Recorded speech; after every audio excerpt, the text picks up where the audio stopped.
Welcome everyone to the SALISES virtual forum in collaboration with UN Women.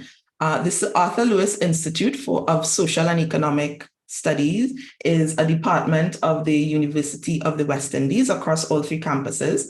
And today we are hosting the 10th forum of this nature, and in an effort to sensitize and bring the technical persons and the experts in their field into a conversation. I welcome you to today's forum, and I will be your chair. My name is Teresa Best-Downs. This morning, our topic is Counteracting the Scourge of Violence Against Women in Caribbean Societies towards remedial action in response to theory and evidence-informed studies.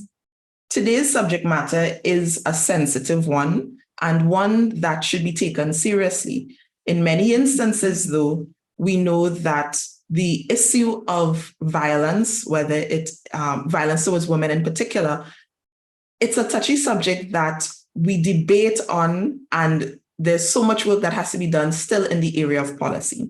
So this morning, we have SALISES sharing with us the wealth of its work and the work of many other persons who are active in the policy space, working to do their best to really counteract the scourge. I would like to now invite the Acting Director of SALISES, St. Augustine, Dr. Godfrey St. Bernard, to do opening remarks.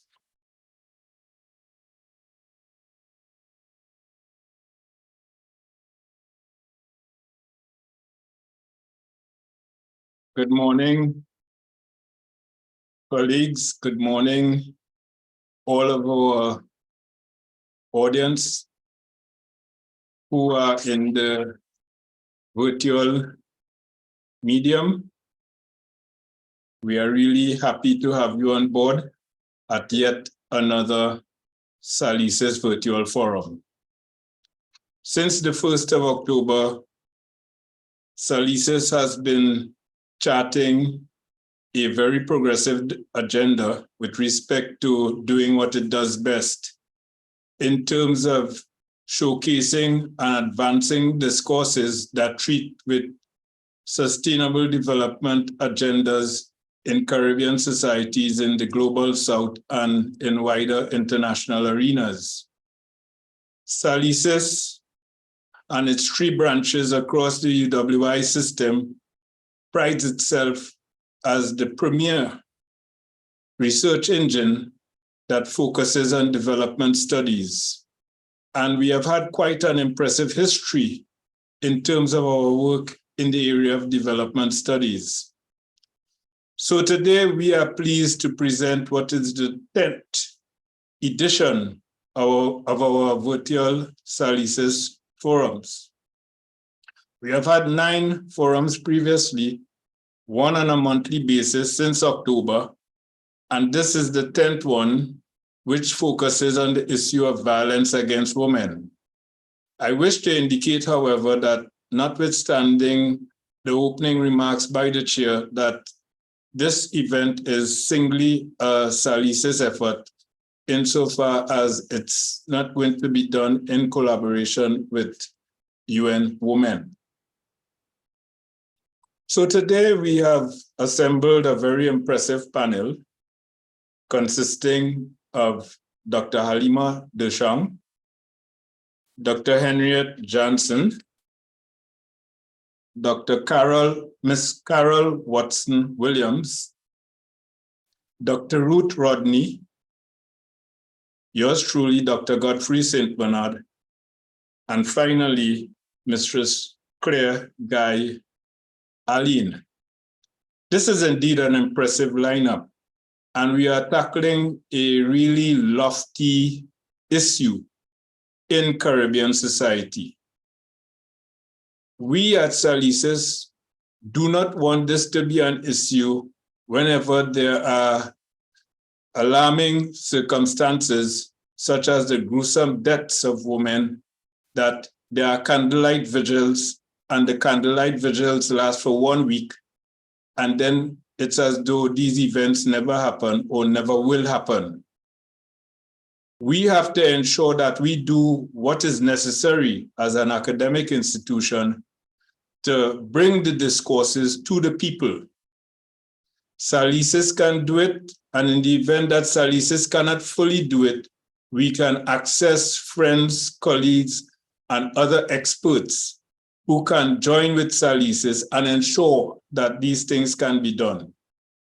It is absolutely important that we do not only reduce the scourge associated with violence against women, but eradicate it altogether.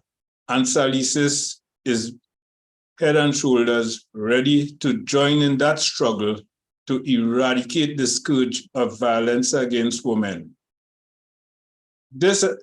Today's event, as I have said, is going to be a feast for all of you who would witness it. We are sure that on the basis of the presentations, you will be brought in line with critical theories that surround issues that impact violence against women and girls, I should say.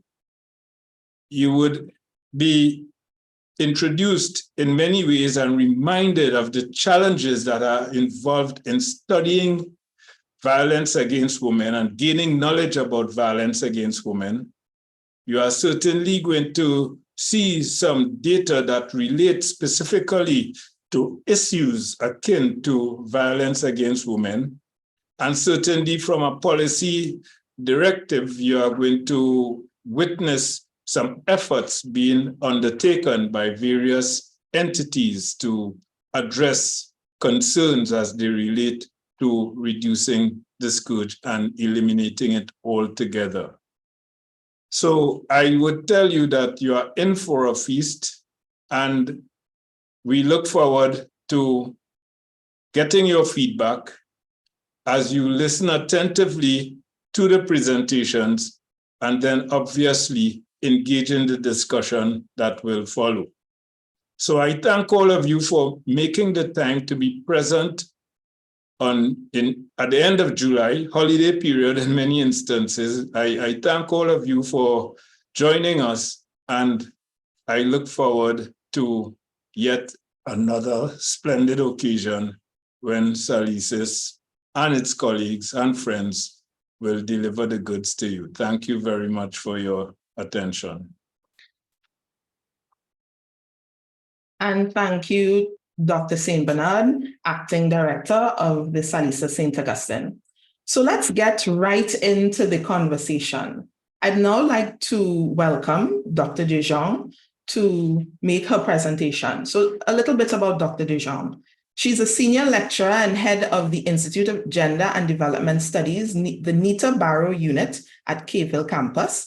She's an experienced feminist researcher, published in the areas of gendered and gender-based violence, feminist methodologies, anti-colonial feminisms, qualitative interviewing, and analysis. She is the co-editor with Professor Kempadu of the Methodologies in Caribbean Research on Gender and Sexuality 2020, and is currently completing another book-length manuscript on violence, the coloniality of gender and change. Her scholarly work appears in a wide range of peer-reviewed academic journals and books. She is joint editor of 4 special issues on feminist methodologies, men and masculinities, and gender, sexuality, and feminism in the Caribbean. Dr. DeShong has advised Caribbean governments on gender-based violence policies and laws, is the author of the St. Vincent and the Grenadines National Gender-Based Violence Action Plan, and has jointly designed a GBV HFLE curriculum for post-secondary students in St. Vincent and the Grenadines with Dr. Tonya Haynes. She's also the lead researcher and author of the qualitative component of the UN Women, CARICOM, and Caribbean Development Bank Women's Health Survey on Violence Against Women in Grenada. Dr. DeShong served as an ambassador and second deputy permanent representative at the permanent mission of the government of St. Vincent and the Grenadines to the United Nations. She was St. Vincent and the Grenadines expert during the country's 2-year tenure, January 2020 to December 2021, on the United Nations Security Council on Women, Peace and Security, Children and Armed Conflict, Youth, Peace and Security, and the Protection of Civilians. In addition to this, she's also covered the situations in Malawi, Somalia, Guinea-Bissau, and West Africa and the Sahel. Animating her teaching, public service, scholarship, and outreach is a concern for ending the enduring effects of complex systems of violence.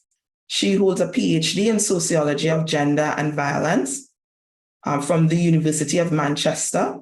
She has her MPhil in social policy from the Cave campus of UWI, and her BA is in history with literature, with literatures in English first-class honors. Her areas of research are gender violence, feminist studies of crime and violence, feminist epistemologies and methodologies, and qualitative research and anti-decolonial feminism. She will be presenting now on gendered nuances and insights in understanding violence against women and girls in Caribbean societies. Please welcome Dr. DeShong. Thank you very much, Teresa, for a very generous introduction. And I really want to thank Dr. Bernard for the invitation and for the entire SALISES team. And thank you for your recommitment to supporting the work to end violence against women and girls in the region globally. I kind of wanted to spend some time talking about my experience of doing feminist research on gendered violence across several projects, and the most recent project, one that I'm currently working on in St. Vincent and the Grenadines, on the effects of COVID, the volcanic eruptions, climate change, on gender-based violence in St. Vincent and the Grenadines. So in more than over a decade of doing this work, and I've particularly focused in most of my interviewing on the experiences of women in heterosexual relationships. I also have done some media analysis looking at the effects of gender-based violence as they affect both women and gender non-conforming persons in the region. What I've observed is that persons affected by persons who perpetrate and persons working to remediate the effects of violence explain these harms in ways that inhere very dangerous gendered assumptions which produce the very violence in the first place. And whether they do this in media, in interviews with women and men about violence, whether you look at the official reports, official statistics, these rationalizations, the excuses, the explanations of gendered violence fall back on these, what I call these colonialist scripts of gender and sexuality. And I'll say a little bit about that. So you can move on to the second slide in the slideshow. Just a sort of note, you could go to the next slide, a sort of note on gender. We use Professor Eugene Barito's work quite a bit to think about gender as not just social construction of what it means to be a man, woman, or gender non-conforming person, but to think about gender as systems and relations of power, which reproduce uneven outcomes, particularly for women and girls and gender non-conforming persons. And gender relations often mask these uneven relations of power. And that insight becomes very important in thinking about gender-based violence. To use an example, if we think about what we've experienced over the last few years with COVID, we think about the disparities in the burden of care, and we could think about the ways in which globally women spend between 2 and 10 times more than men engage in unpaid domestic labor and care activities. And this has some connections, as I'll talk about a little bit later, in how gender-based violence is experienced. Next, and so there's the slide before that, you could go back to the other slide. So there are some areas around which in the Caribbean, we still continue to see persistent gender inequality. So we think about political participation, labor force participation, the burden of care, and of course, gendered violence and the insecurity that ensues as a result for women and girls in particular. And so I want to think about, and you can move to the next slide, gender as this key concept that we think that helps us to understand the uneven relations of power, which produces this violence in the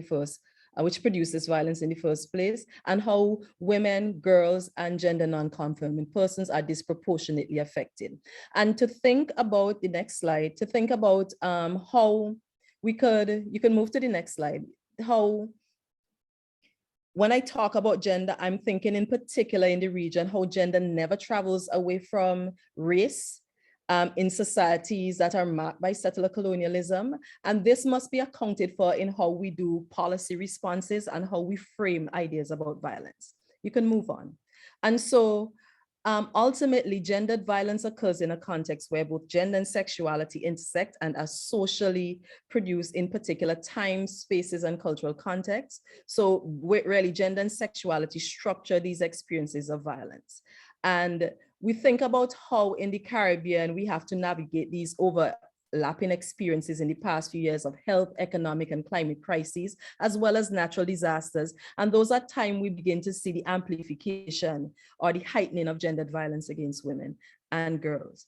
And so recently I want to kind of use an example. You can move to the next slide of the work I did in Grenada, the UN Women's Survey, the qualitative component of that. The experience of sexual violence by an intimate partner was reported by survivors as well as in interviews with key informants as widespread. So this particular participant, who I refer to as Sarah, and that's not her name, she talked about, I asked her whether she had been sexually, ever experienced sexual violence. And she said, well, there were a few times like we had our mishaps and, I felt hurt, and he would force himself. And so these are the kind of stories of sexual violence shared by Grenadian women and in work I've done with Vincentian women as well.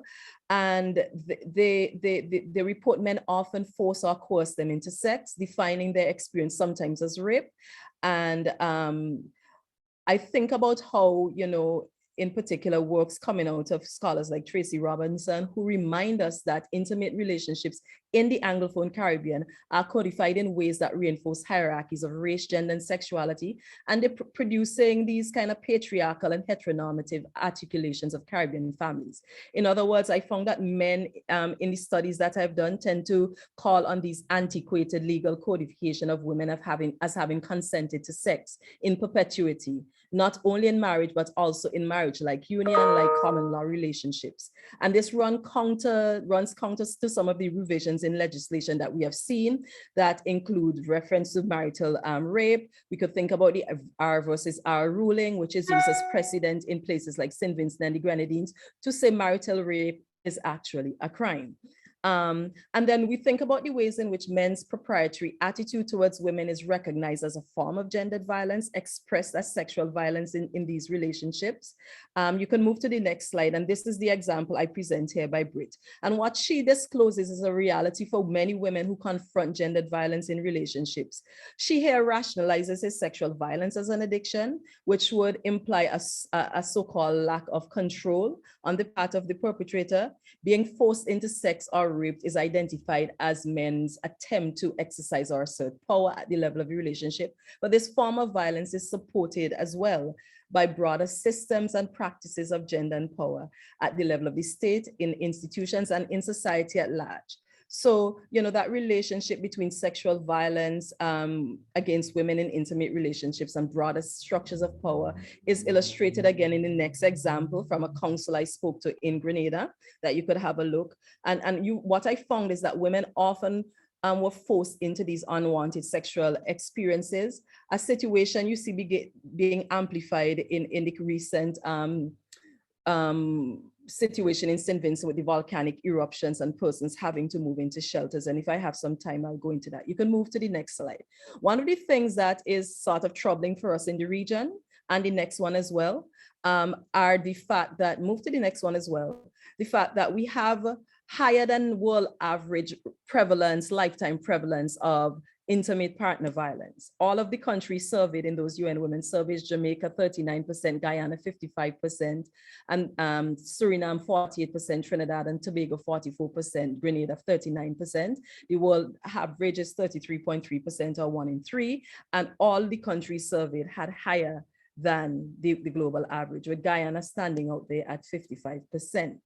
And in ways, these prevalence data expose the normative fiction of family, intimacy, and romantic loving as inherently empowering for women and children. Rather, decades of activism against violence against women by regional feminists and women's organizations serve to expose gendered violence as the most egregious manifestation of gender inequality.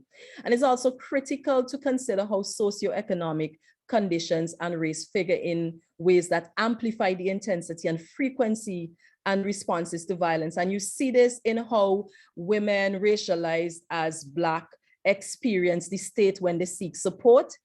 They're often constructed as fighting against their partners. Women racialized as brown or even white, as Indo-Caribbean are often racialized as having experienced violence against women. You see this in how Latina and African-American women in the US, for instance, also experience particular kinds of stereotyping when they seek services by the state. And I see I have just about a minute left, so I'm going to go straight into just a very, you can go forward, just a very short discussion of the situation with COVID and the election. But I wanted to say before that in sum, I find that in these narratives produced about violence in the region, men often assert themselves as proficient in the use of violence, while also insisting that they are in fact non-violent. When women engage in violent acts, they are trivialized as ineffective. So that's a kind of gendered way of reading this violence.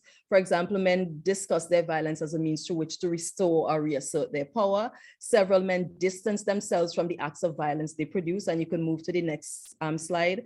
Their violence is often rationalized as a strategic response to women's recalcitrant notions of women's disobedience.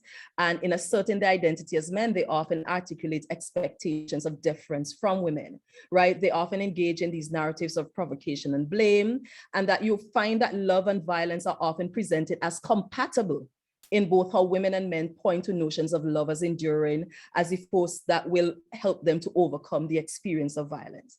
And then there's, of course, the expectations of women's this domesticity and fidelity. They are often invoked as explanation. So finally, what I want to say, you can move to the very final slide, is that we see the escalation of violence, and their statistics, even if you go to official statistics, you see the escalation of violence with COVID, sometimes 100%, 150% increase in reports in places like Trinidad and Tobago, in places like Barbados, and other in Barbados, I think it was a 40% increase from official statistics over the last few years.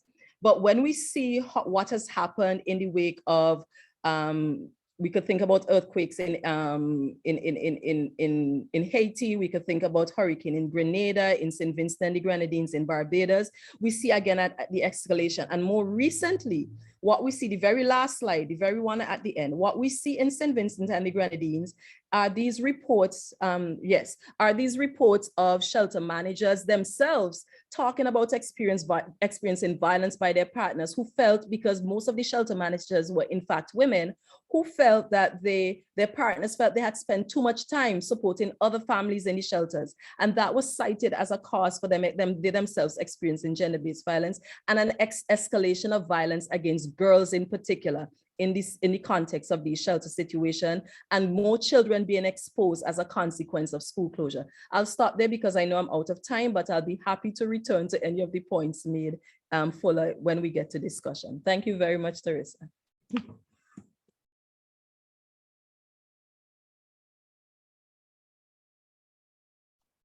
Thank you, Mike. Oh, yeah. yes, we can hear you. Thank you, Dr. DeShong. A real complex set of statistics and information you've put out there for us, and I'm quite sure we'd want to engage you more in the Q&A. Just to say that we know that this conversation may be triggering for some, but it's still an important conversation to have, and we want to be sensitive to that. And so, just in the context of what we're discussing, all of us may need to breathe and relax as what is being discussed, talked about. So, just in the chat, if necessarily, we could continue to communicate and share as is important to us. So feel free to put your questions in the chat, your questions or your comments as the presenters move forward. Now I would like to welcome Dr. Jansen. Dr. Jansen retired in February 2021, and oh, there she is smiling. I don't know if that's because she's happy to be with us or because of retirement. She is from the UNFPA Asia and Pacific Regional Office in Bangkok, where she still lives. So she's joining us from Bangkok, yes? No? Amsterdam this time. Okay, lovely. In her most recent position, she was technical advisor on violence against women, research and data. She initiated and led the Now Violence Against Women Data Initiative in a partnership between UNFPA and the Australian government with the University of Melbourne, aiming to strengthen violence against women data collection and data literacy skills in Asia and the Pacific. Dr. Jansen's global career in epidemiology and public health spans 40 years, working with UN agencies, governments, and NGOs around the world. The last 2 decades, she's focused on ethical research on violence against women. In this period, she's supported more than 40 national violence against women studies and trained thousands of researchers and interviewers worldwide. She has published extensively in journal articles, book chapters, UN reports, and presented at numerous national and international fora, and is still a member of a dozen expert groups and advisory committees. Dr. Jansen is from the Netherlands, but grew up in Curacao and holds multiple advanced degrees, including in medicine and biology, and her degrees are from in Amsterdam and in science didactics from the University of Amsterdam and epidemiology from the University of Rotterdam. And her lower level undergrad would be in medical demography with distinction from other institutions. So now we would like to ask Dr. Jansen to share with us on her presentation, Ethical and Methodological Challenges, to know about the violence against women and girls in Caribbean societies, a global perspective. Thank you, Dr. Jansen.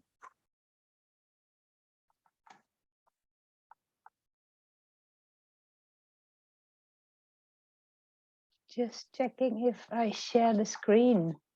Yes, we're seeing yeah, we are on the wrong page, yes. Well, thank you very much, Miss Teresa. It's such an honor to be part of this forum with all these distinguished speakers. I must also explain, apart from what you told me about myself, that I had the privilege to have worked in 2014 with Dr. Godfrey Sam-Bernard on a CARICOM survey model to measure violence against women. So, and it's always nice for me to be back in the Caribbean, even if only virtually. So thank you so much, Dr. Godfrey, for the invitation to this forum. The logo of the No Violence Against Women Data Initiative, that was already mentioned by Teresa, represents that we need to know violence against women data to eliminate violence against women. And you see the logo in the top right. So having data about, in particular, prevalence of violence against women, such as the rates that were just presented by Dr. Halimah DeShong in her presentation, these rates are a first step to understanding how to end it. They're not the only thing, but they are very important. They are important to understand how to counteract the scourge, as in the title of this forum. And this is true for the Caribbean as well as globally. So I would like in my 10 minutes to focus on some universal principles around interviewing in violence against women studies, because there are unique risks and challenges in the field of this particular field of research, which is different from other types of research. But I want actually to start with my main message, and I want you to just remember this, what I'm going to say now as the main message of my presentation. And that is, now, no matter how perfect your questionnaires, your instruments, your sampling plan, your data analysis, if you do not have the right interviewers with the right training and the right skills, the right attitudes, you will not get good data. And without good data, you cannot develop proper evidence-based programs. You actually undermine the importance of the issues. Safety and ethics must be considered ahead of any research on violence against women, and women's safety should always have priority above data collection. So having my main message out of the way, I will now want to discuss what are for me the 6 golden principles for interviewers, or some call them enumerators when it's surveys. Women who will, or it's usually women, who will be interviewing other women who may have experienced violence. And these are principles around empathy and maturity, sensitization, confidentiality and safety, minimizing distress and providing support information, reaching the unreachable, and taking care of interviewers' own well-being. And I will illustrate these golden principles with a few examples from some of the violence against women surveys that I have been involved with in Asia and the Pacific. The first principle is empathy and maturity. It's important that interviewers are able to make women feel safe, valued, and supported in order for women to disclose. We know from surveys globally that on average, about half of the women who have experienced intimate partner violence have actually never disclosed this experience to anyone before being interviewed in a violence against women survey. So interviewers should be selected for their empathy, maturity, and attitudes, and the training process should sharpen their ability to establish bonds with survey respondents. The second principle is sensitization. And sensitizing interviewers includes giving them an understanding of gender-based violence, its dynamics and causes, its impact on the health and well-being of women and children, families, communities, and ultimately societies. And with such deeper understanding, interviewers will be able to confront and work with their own biases and prejudices, such as victim blaming, which often happens. And this is essential to building a good rapport during the interview and obtaining full and honest disclosures from survey respondents. For example, when Mongolia embarked on its first violence against women prevalence survey, the staff at the National Statistics Office had to relearn new ways to prepare for data collection on very personal information around physical, emotional, sexual, and economic violence against women. And the interviewer training showed the survey team how to talk about gender-based violence in a way that they had never done, a way that's descriptive enough that respondents will know exactly what they are referring to, while doing so sensitively. To sensitize interviewers, in the training, you can use exercises and role plays, such as, for example, a guided imagination exercise, which I like very much, in which interviewers need to imagine a painful or embarrassing experience from their own past, and then imagine that the person next to her in the training would inquire her about this experience. And without having to disclose this experience at any time during the training, interviewers then reflect and discuss on how this thought exercise changes their approach to interviewing. The third principle is around confidentiality and safety. And survey respondents are often afraid to speak out because they fear more violence, and that more violence may occur if her partner finds out that she has been participating in a survey. So it is essential that interviewers take utmost care to ensure that nobody in the household or community learns about the survey's real topic, and that all information gathered is kept confidential. One of the things survey interviewers should do is to use a safe name with people other than the respondent, as to frame the study in a way that does not reveal it's about violence. And she should do so not only in the community, but also in talking to colleagues, friends, and neighbors. And this quote from Palau, the Palau survey coordinator, refers to that. She says about one of the interviewers, her co-workers were sort of interrogating the interviewer about the survey topic. So she made up stories like, it's about women's health and menstruation. And after that, people said, oh, okay, I don't want to hear about it. Role-playing was one of the biggest tools that helped us. Next slide.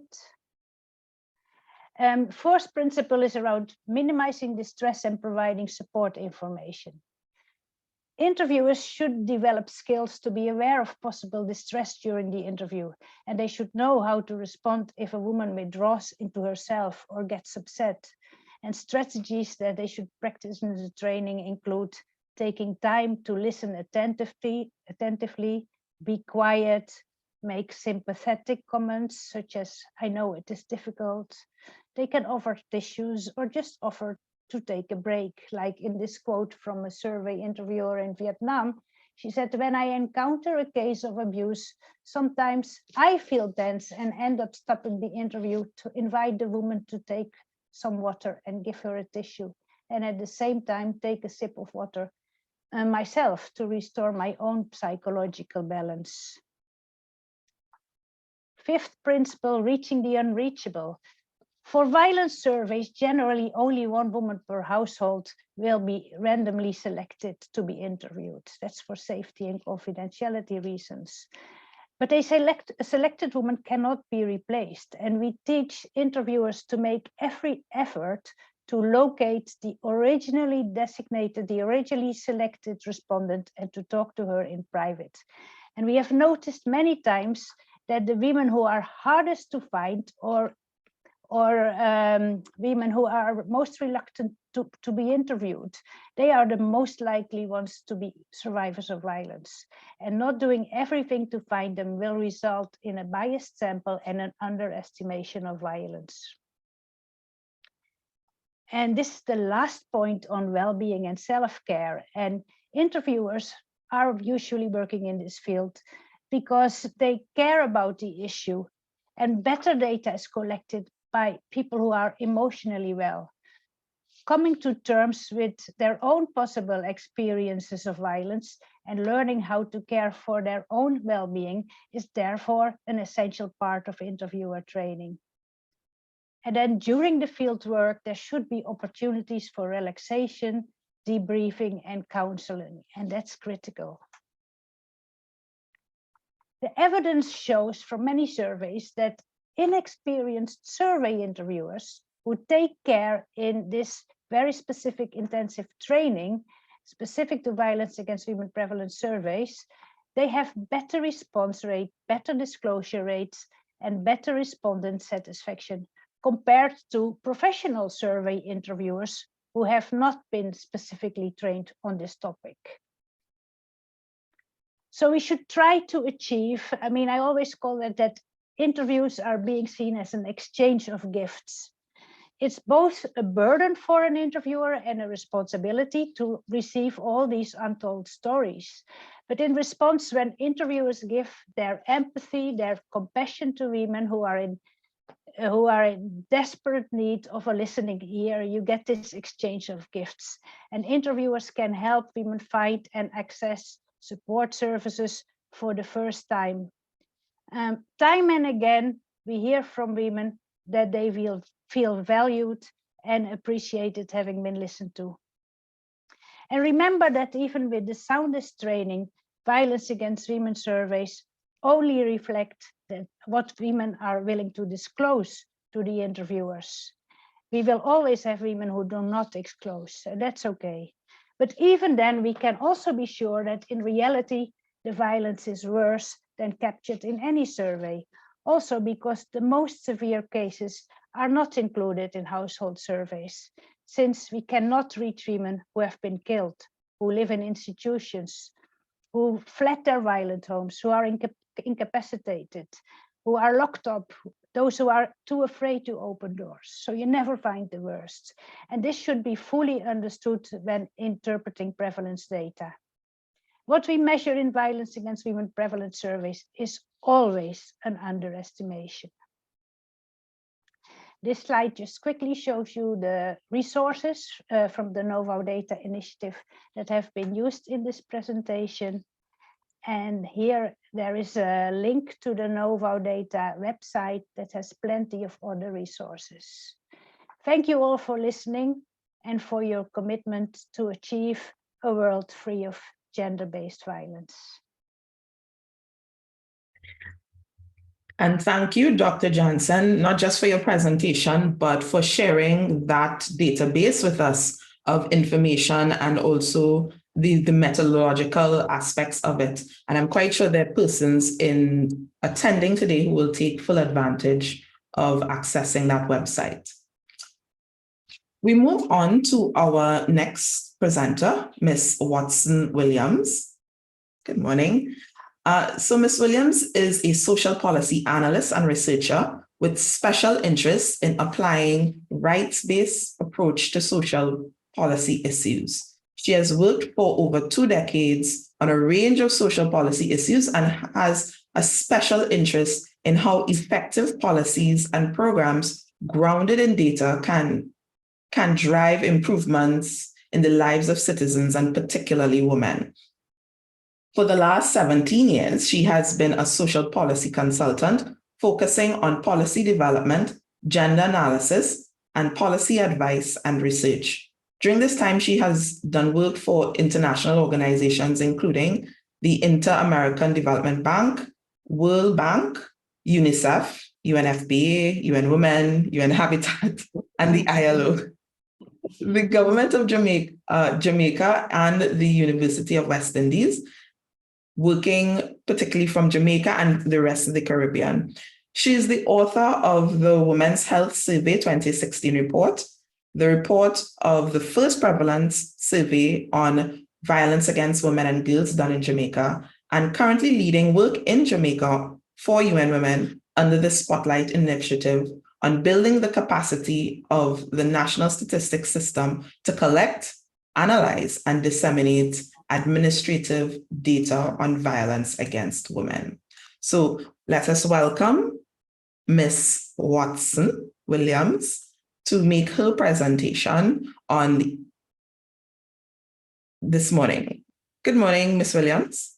Hi, morning. Thank you so much for the introduction, and thanks very much also to SALISES for the invite to be here. I often say that some days I get almost wary about talking about violence against women because it can be such a, it seems like such a an uphill battle, but I accept every invitation to talk about it because unless we speak about it and keep the spotlight on it, then we won't be able to, to provide support and relief to women who, all of us, all women, and to women who particularly find themselves in these experiences. So I'm happy to be here this morning to look at some of the ethical and methodological challenges to knowledge creation around violence against women and girls. And I'm going to look at it from the Caribbean perspective. But I will say right off the bat that I've added something to this topic because I'm also going to look at some of the capacity challenges as well, not just the ethical and methodological challenges. So we know that the core of the knowledge on VOG data comes from the prevalence surveys, from qualitative work on violence against women and girls, and also from administrative data. So Dr. Jansen looked at some of the ethical issues around the prevalence surveys globally. And I know, since I know Dr. Rodney's on the panel, Ruth, and I know Ruth is going to talk about the qualitative issues. So I'm not going to touch the qualitatives, and I'm going to focus most of my presentation a bit on the prevalence because of the experiences we had in the Caribbean with the prevalence surveys, but also on the administrative, since we're now doing work to build those systems in Jamaica and across the region. So to say a little bit on the prevalence, so the approach that has been used across the 5 countries in the region where we now have prevalence data has been the WHO methodology. So that methodology and the ethics have been followed very closely. Some of the things, and so the 6 key principles that Dr.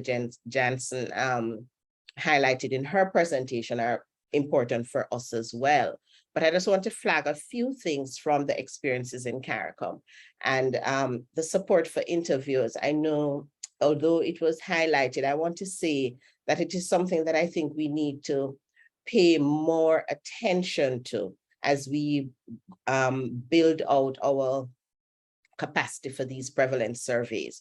We had many instances where interviewers in training, certainly in Jamaica, when we were training the interviewers, we had interviewers who were not able to continue their work because of the training was so triggering for them and the difficulties they had interviewing women who had similar experiences to their own. And so this matter of the support for interviewers, although we had the debriefings and we had like a list of counselors, I think when people come into the process of training for this work, we need to pay more attention perhaps and to what they need and to even in the recruitment to get a better sense of what their own experiences are. Not that we ask it in the recruitment, because definitely I don't think we should, but in the process of the training to build in support for the interviewers more fully, I think. I want to touch a bit on the matter of anonymizing the data once it has been collected. That has also been a very important learning experience for us in the Caribbean. So we have certain methods and techniques of anonymizing other types of data, census data, survey of living conditions data, other household data. But one of the things we've discovered is that for this kind of prevalence data on violence against women and girls, we really need to go to an advanced level of anonymization, because although we believe perhaps that it is unlikely that someone is going to mine the data set to find information on particular interviewers, we can't ignore the fact that we're very small societies. And so identifying respondents may not be as difficult as perhaps in larger societies with bigger data sets. And so we really do have to pay a lot of attention to how we anonymize this data before it is shared with researchers for them to do further work on it. So we have been doing some work across the region, anonymizing the data sets and making them suitable for public sharing to ensure as another level of protecting the confidentiality of women who are brave enough to share their stories with us.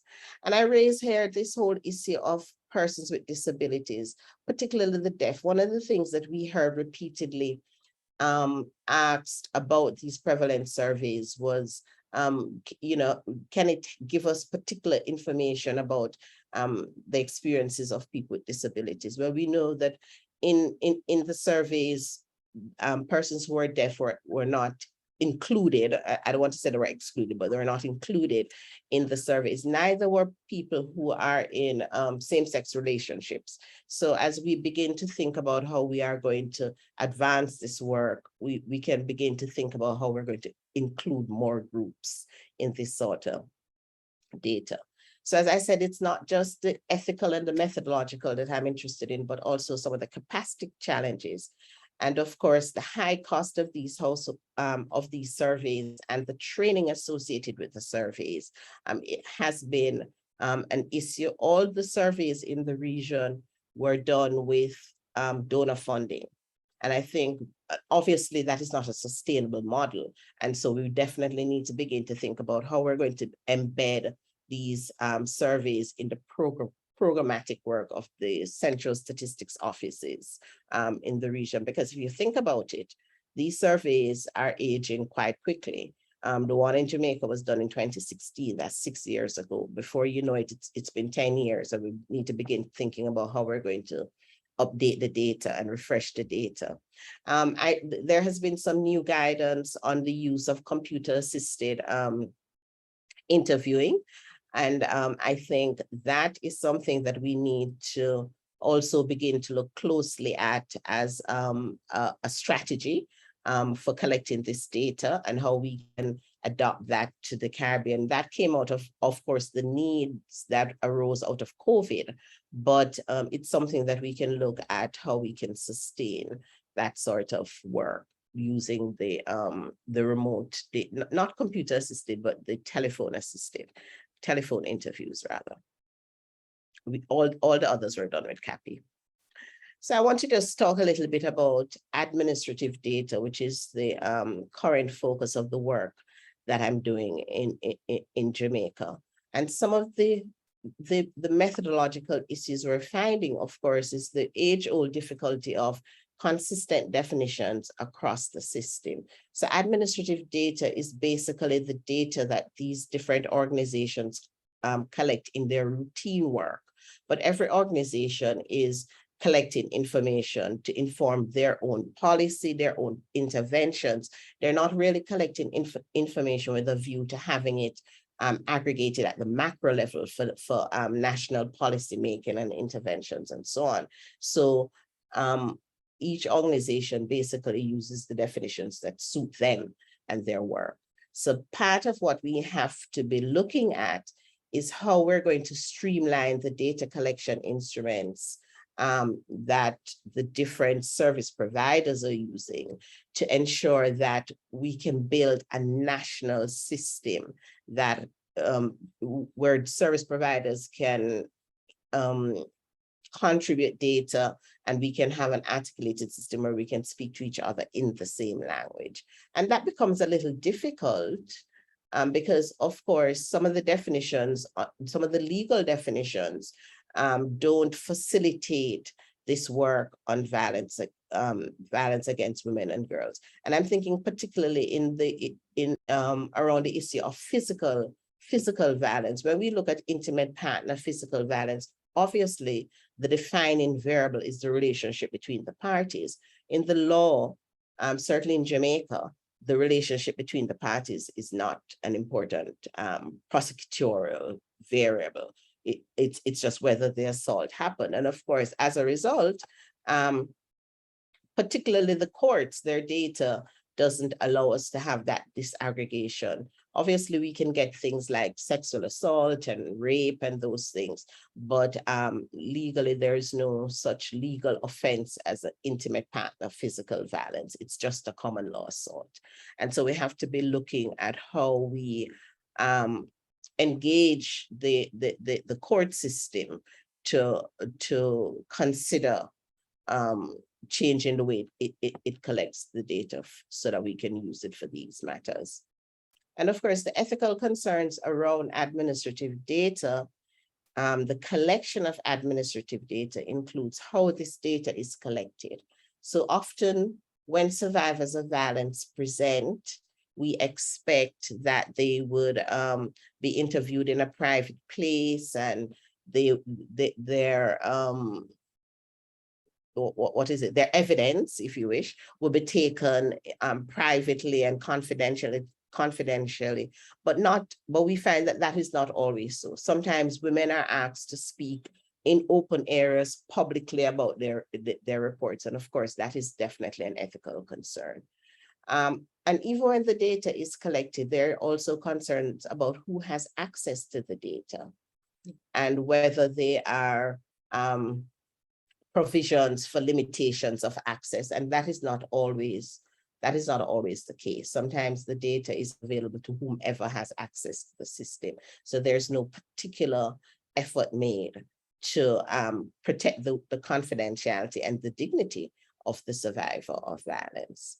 And data sharing protocols become an important ethical concern, and perhaps, and I won't say it's a methodological concern, but an important ethical concern as well, because how data is shared, how data is secured in an articulated system is an important concern. So I have 1 more minute, and I'm just going to use it to talk a little bit about the remaining capacity challenges. So we have to build the capacity to implement the system. And by building the capacity, what that means is, if we think of it granularly, is that we need to work with every institution so that they themselves can improve their own data collection capacity, because if they're not improving the data collection capacity in the women, in the CSOs that women go to, or in the churches, or in the hospitals, or in the police station, then we're not really moving towards building a national capacity, a national system for this kind of data.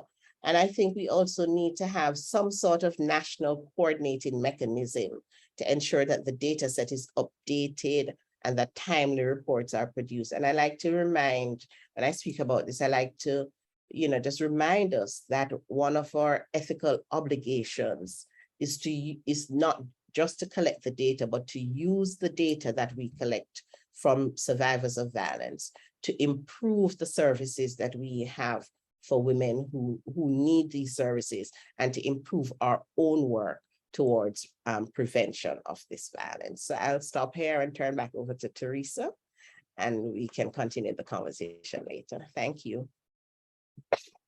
And thank you, Ms. Watson-Williams.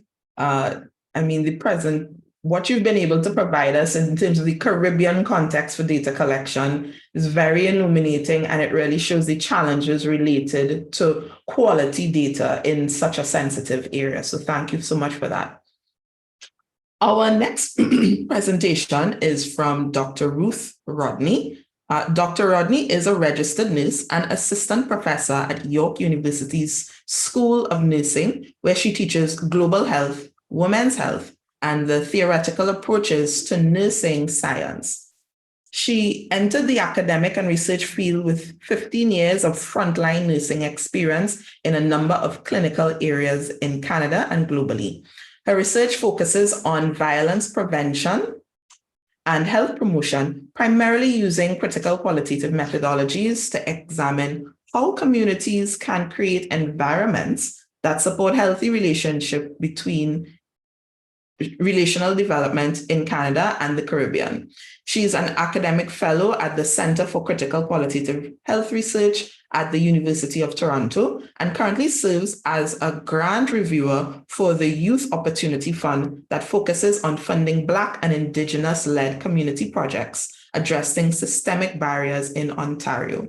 Dr. Rodney is the proud mother of a bright little boy named Kimani, and serves her community in Hamilton, Ontario, as a board member for the Afro-Canadian Caribbean Association and the Canadian Mental Health Association. So we want to welcome Dr. Rodney to make a presentation on understanding violence against women and girls through qualitative research insights.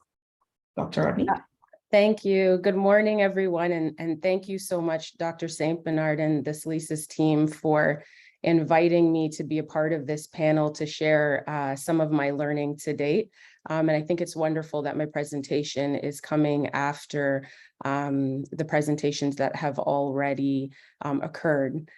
So I want to first start by situating myself as part of the Caribbean diaspora, being of Guyanese heritage, but based on the traditional territories of the Erie, Neutral, Huron-Wendat, Haudenosaunee, and Mississaugas, also known as Hamilton, Ontario. And while I've spent a lot of time in the Caribbean since childhood, and in more recent years, primarily in a work capacity, volunteering briefly as a nurse in Guyana, and now as a researcher, I do not live there, and I acknowledge that this also impacts my perspective. But what I wanted to do with the time that I had is to focus specifically on women's disclosures in qualitative research, and particularly focus group settings, using the Women's Health and Life Experiences Survey as an example, as I believe it can offer some insights and further reflections to consider moving forward. I think it has implications for women's stories, and also for us to think about how we may inadvertently silence women in our efforts to create safe research spaces.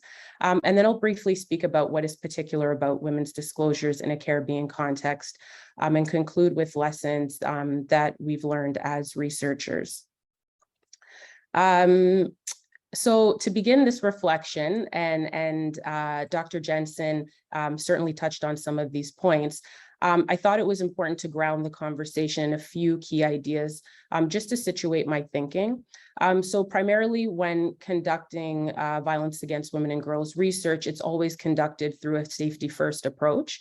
And that's critical to ensure that participation in research does not lead to further violence. And a few key points to a safety first approach is that we always think about survivors or being women who are in an ongoing or recently ended relationship, that, as Dr. Jansen said, there's no advertisement of violence at all in any of the materials that are used, that confidential interviews are used with survivors to ensure that their information is kept private, and that focus groups are typically for community members, activists, and stakeholders, and tend to focus on societal gender norms and perspectives or perceptions about violence. And perspectives of what maintains confidentiality and anonymity and is therefore considered more ethical limits the possibility of disclosures in focus groups, particularly for women who may identify as survivors from one or more incident of lifetime violence, however long ago. However, women's disclosures happened in 3 out of 4 of the qualitative studies or in focus groups that occurred in the Women's Health and Life Experiences Survey. And this meant it was a fairly common occurrence. And as I spoke with researchers and activists in different settings, it seemed reasonable that this may occur. And although our time is limited, I wanted to provide the voices of women to briefly illustrate the 2 ways that women disclosed experiences of violence in focus groups, first as a form of advocacy and advice, and secondly, as a form of storytelling. So participant 6, who is a healthcare professional, stated, "I had a few people that I speak with, even share my experience with them because, you know, I'm bold about it. I'm not afraid. I have been, well, I'm my own counselor and have counseled other people like me before, but I always tend to give the counseling. So she laughs. I love to share my experience and to just motivate people, young people." So the word choices for this Guyanese healthcare professional are important. She described herself as bold and not afraid, illustrating that she assessed her safety and felt secure enough to share her story. Her discernment about when and who to disclose to is also evident when she states that she even share my experience with them, meaning that she doesn't do it all of the time, but rather she assesses where, when, how, and what information to provide. Her comments also revealed that she had previously spoken about her experience with several other people, perhaps even when it was disclosed by women or when she may have heard about or witnessed it in her own community. Therefore, women such as this participant may have previously discussed their experiences publicly, while other women may speak about it for the first time. In this quote, we were discussing a hypothetical situation in a focus group, and participant 6 stated, "Like my husband is violent against me, how possible is it for you to know if they," and for example, that's a family member or police, "could go talk to the man without him getting more violence? I know you said we shouldn't disclose, you know, but I had personal experience with this, you know?" So participant 6's comments revealed that she understood the directions for participating in the focus group. However, to substantiate her point about whether a woman could determine if a man would become more violent, she revealed that she had experienced a similar situation. Her comments illustrated that she could not separate her experience from the topic being discussed and therefore determined it reasonable to forgo the instructions provided by researchers. Similar to Guyana, participants in Trinidad and Tobago disclosed their experiences to provide further credibility to women's choices and experiences when experiencing gendered violence. The research assistant's reflexive note read, "I interviewed groups of women from political groups and organizations for professional women, and there were disclosures in all. Women would say that it happened to me, and it was related to help seeking, the limited access to services, and why women felt that others do not disclose or seek help." Her reflection also illustrates that the focus groups were able to engage professional women who disclosed they were survivors throughout the course of the discussion, but otherwise would not identify themselves to be recruited as survivors for interviews. And previous studies have cited that recruiting professional women to speak about being survivors of violence against women has been a challenge. And so when we think about women's disclosures, it may be particular to the Caribbean region. So as Dr. DeShong said, the prevalence of violence in the Caribbean is above the global average. But when you compare rates of disclosures across countries that have completed the Women's Health and Life Experiences Survey, Caribbean women disclosed violence at higher rates. Caribbean women also were more likely to disclose to a community member than an institutional actor. And arguably, focus group discussions may feel more familiar and replicate a conversation within a community and among women, especially if group dynamics are managed to ensure an open and safe environment. However, it does not mean that if disclosures do not happen, the space is not safe. It just means that women have made the decision not to disclose. And I think that we also have to consider that 5 decades of activism and advocacy by Caribbean feminists to create greater awareness and response to VOG means that there are fewer social barriers to disclosing, that there is greater public recognition for women's stories of survival, and that there is an increased sense of connection to a community of diverse women speaking out as part of their own personal empowerment and contribution to a broader movement aiming to end violence against women and girls. So some of the learning that we've realized is that vulnerability is not static, which means survivors have different needs and perspectives, all of which need to be accounted for in research. Women can identify as survivors for the rest of their lives if they so choose, which means that the experiences of violence may not necessarily be current, whereas other women may still be in an abusive relationship or may have just left one. And so it's important to begin from the perspective that survivors are the experts of their own lives and have managed and negotiated violence sometimes on a daily basis.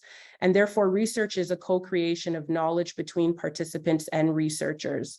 And so beginning from this standpoint shifts away from a paternalistic approach to research participants and shifts towards collaborative engagement with survivors and communities.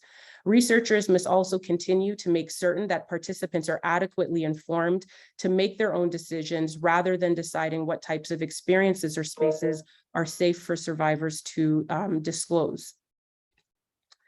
And so Caribbean women can identify as a survivor and also be a professional or community member, or may identify as a professional and later disclose their experiences of violence in research settings and studies.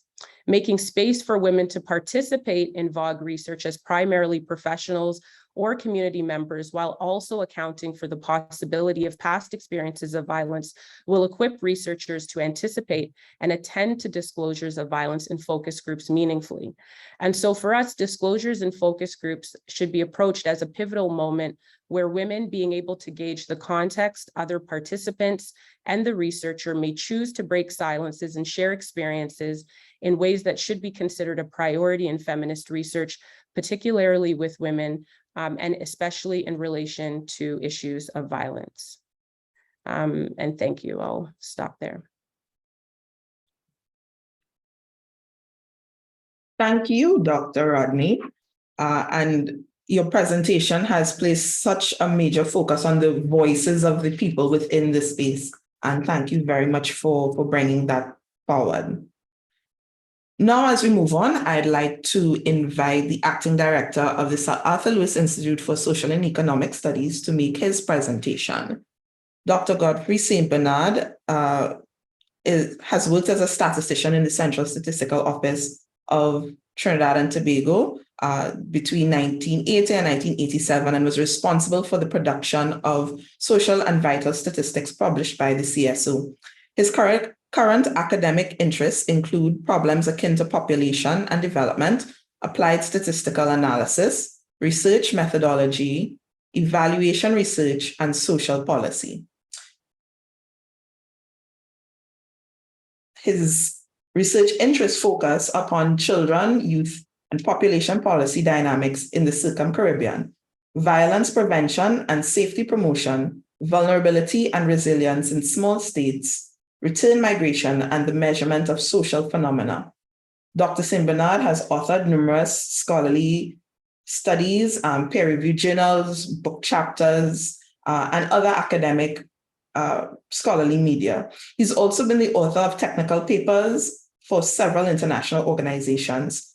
He currently leads two major international projects, the Rights for Children and Youth Partnership Project, funded by the Social Sciences and Humanities Research Council, Canada, and the Computation of a Comprehensive Wealth for Trinidad and Tobago, funded by the International Institute for Sustainable Development. Dr. St. Bernard continues to coordinate the Masters of Science in Development Statistics offered by the SALISES, a program he pioneered and developed in 2008. His early days as a young statistician in CSO impressed upon him the need to develop homegrown expertise in statistical skills to inform development policy, to the extent that he vowed to champion the establishment of such a program within a formal institutional setting.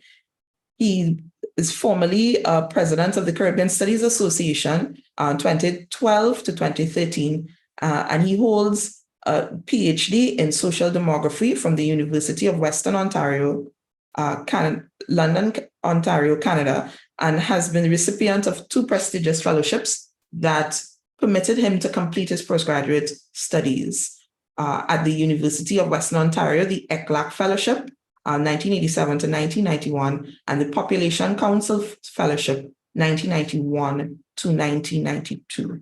So we welcome Dr. St. Bernard at this time to discuss femicide trends and patterns in Trinidad and Tobago.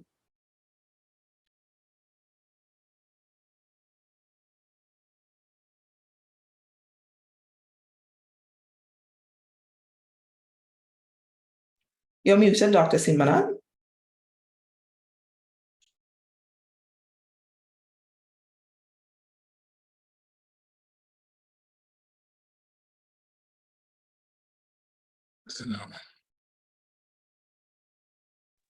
We hear you now. Okay, good. Thank you. Good morning, everyone, and thank you very much, Chair, for your kind introduction. And I want to start speaking to this issue about femicide trends and patterns in Trinidad and Tobago. And it comes out of some data that I've been collecting since the early 2000s, looking at homicide trends and patterns in Trinidad and Tobago. And I want to thank the CAPA, the Crime and Problem Analysis Unit in the Trinidad and Tobago Police Service, for graciously facilitating my request for such data over the years. I've published a number of papers looking at homicide in particular, the most recent one earlier this year.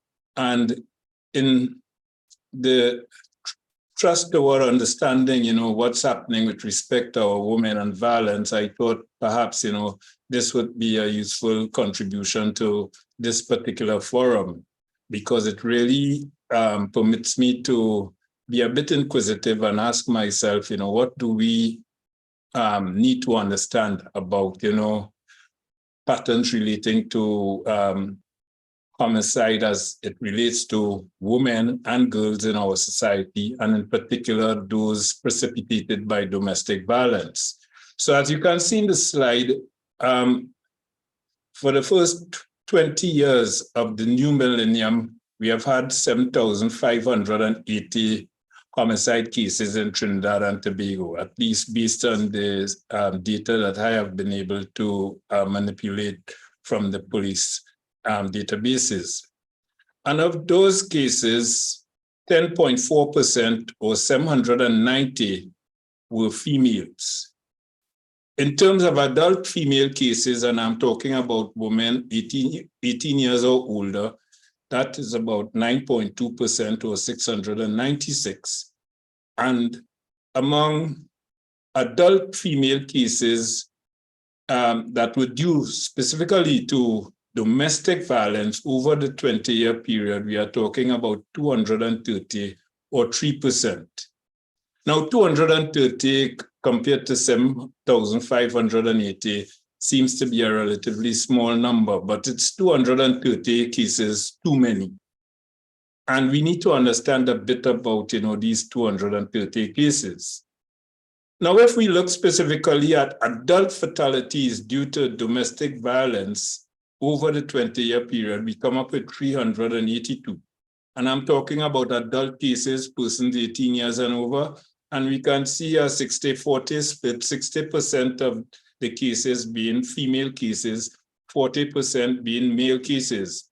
And I did this just to remind us that although we are talking about violence against women in the context of, domestic cases, we cannot rule out the fact that men are also victims in domestic settings, whether at the hands of women or whether at the hands of other men in domestic settings.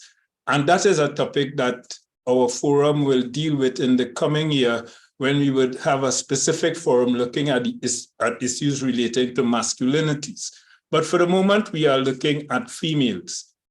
Now, if we continue, you can actually see the trend in all homicides over the 20-year period. And you can see from 2011 onward, there seemed to have been a steady increase in the number of homicide cases in Trinidad and Tobago.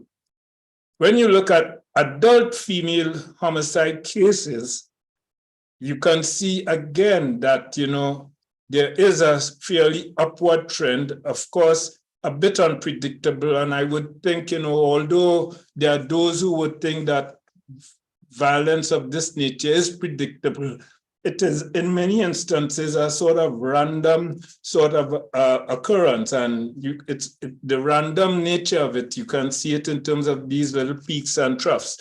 As we go a little further, you can see those that are due to domestic violence, and the pattern is similar, with increases really taking off from about 2011 onward. Now, what about the probable cause of these homicide cases in the context of the population generally? And then when you look at what's happening in the context of females and so on, you can see that, again, we are talking about roughly 33% of all adult female homicide being due to domestic violence, 15.9% due to robbery, and then there's a class which is classified as cause not known, 15.7%. So these three categories make up the vast majority of, the probable causes. And our focus in many instances at some point in time will focus on the 33% that constitute domestic violence. In terms of Trinidad and Tobago, I tried to get a sort of geographical picture of where much of it is located. And I think, by way of the preliminary analyses that I did, certainly the central region of Trinidad, the Central Police Division, the Southern Police Division, and the Eastern Police Division. And I think the East in particular is of some concern because the eastern part of Trinidad and Tobago, except perhaps for Sangre Grande, the eastern part of Trinidad, except perhaps for Sangre Grande, is a relatively sparsely populated area. And I think if we are to juxtapose occurrences in relation to population size, we have to be a bit concerned in terms of what's going on in the eastern part. But Central and South Trinidad in particular have been areas that have been flagged. And you can see in Central Trinidad, particularly when you break the 20-year period into 5-year periods, the last period, 2015 to 2019, there have been drastic increases in the central area as well. So you can see that the Central Police Division, the set of police stations that comprise the Central Police Division are the areas where most of these cases have been documented and reported, and it is reason for some concern there. When we look in terms of ethnicity, what we see is a pattern that is pretty much consistent with, the distribution of the various ethnic groups in the population of Trinidad and Tobago. Of course, if you're looking at all homicide cases, that is not reflected. But as you go through, the remaining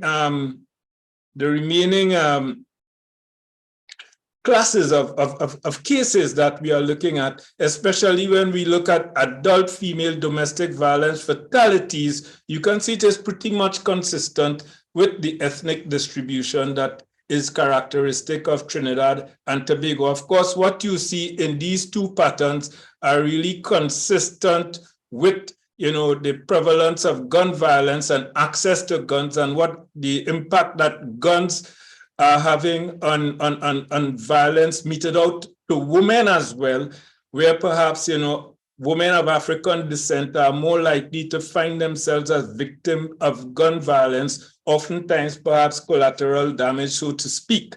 And when we look at, the ethnic patterns as you go across the 5-year periods over the 20-year period, you can see that, again, it mirrors and mimics, the distribution of the population of Trinidad and Tobago by ethnic groups, so to speak. And what this is really saying is that at the end of the day, domestic violence and fatalities due to domestic violence, as it relates to women, there's no respect for which ethnic group you belong to. And further statistical analysis sort of had borne that out when I actually did it. In terms of, the means employed, you can see that generally speaking, once we are talking about adult cases of adult female domestic violence fatalities, you are looking primarily at stabbings, followed by gunshots and of course choppings. I mean, it's really graphic and gory in many respects in terms of the women who are killed as a result of domestic violence and the means that are used, and choppings using machetes, cutlasses, as we say in Trinidad and Tobago, stabbings stand out, and certainly gunshots. In terms of, when we look at adult females, generally speaking, in terms of violence meted out to women, you see that gunshots really overtake stabbings in that kind of setting where violence is meted out to women. And it really speaks, to the recent experiences with respect to the proliferation of firearms and the extent to which firearms are used to commit many of these acts. And this is further amplified when we look at what's happening here in terms of, the rising proportions of cases as you tend closer to contemporary times, the rising proportion of cases that are due to gunshots. And you can see that previously stabbings were indeed the main form, the main means used to commit many of these events. So again, the prevalence and the proliferation of guns and easy access to guns, I think we have to pay particular attention to that in terms of what impact it is having on the demise of our women due to violent episodes within domestic settings. What I think is also interesting in terms of the whole situation around the violence, and when I say so, adult female domestic violence fatalities, you can see when we look here, once it's domestic violence, much larger proportions of the cases do end up in someone being arrested when compared to someone not arrested or charged for it. But once you are talking again about, the wider forms of violence outside of domestic settings, what you actually see is that the vast majority of cases, detection status is really low, and there's a higher likelihood that those who would have perpetrated the act, and I have to be sort of careful in making this statement, because not everyone who is arrested is perhaps responsible for the act, and we have to thrive on the notion of innocent until proven guilty. But what I think is really striking is when you look at what is happening here as we go across the period with respect to adult female domestic violence cases. In 2000 to 2004, you had 5.6% of the cases where nobody was arrested, nobody was charged as a result of detection activities. By the time we got to 2015 to 2019, almost half of the cases were such that nobody was actually arrested. And again, I think, this has implications in terms of, the justice system, in terms of the court systems, in terms of, again, I think this is in many ways linked to the proliferation of firearms and the extent to which firearms are becoming, a major player in committing many of these acts. So this final slide here really speaks to police jurisdictions which go beyond the police divisions and actually zeroes in on some police stations in Trinidad and Tobago that may be areas that could be called to attention in terms of, the frequency of these events. And I'm speaking specifically based on initial observations, Sangre Grande, Barataria, Couva, Freeport in Central, Princestown in South Trinidad, Sangre Grande in the east, Barataria in the north, St. Joseph in the north, Maloney, and in Tobago, Scarborough and Old Grange, given some of the initial indicators that come to the fore. What all of this is really speaking to in the end is that if it is we really have to treat with, combating the scourge, reducing the scourge, and better yet, eradicating the scourge, we have to treat with, getting the guns off the streets. We also have to remember from a demographic standpoint that children do not remain children for the rest of their lives. They go through different life stages as they age. So what are we doing now to somehow, at the end of the day, encourage children? What are we doing to discourage children from having an orientation towards having a gun or needing to have a gun and so on? I think, we also have to, in many ways, think about all those reasons why persons own guns and have access to guns, and who are the persons who are likely to have illegal firearms, and what are we doing to counteract that? I think those are areas that certainly need some treatment.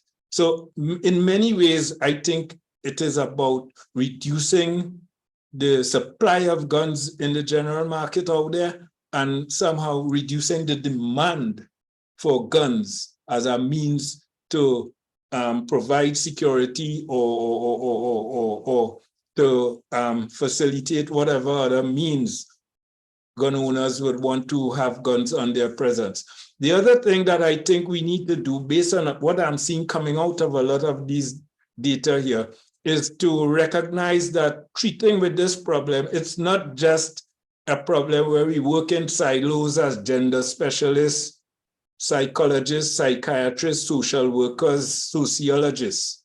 We have to recognize that we have to come together as disciplinary exponents and work in interdisciplinary camps to treat with a problem like this. And this is a problem that has to thrive on scientific enterprise and scientific principles. It's not about gut feeling. And in many instances, I get the impression that a lot of the treatment that takes place with respect to this kind of problem, it is a problem that is dealt with on the basis of, one's gut feeling. We have to embrace, the scientific principles that underlie everything that we are talking about.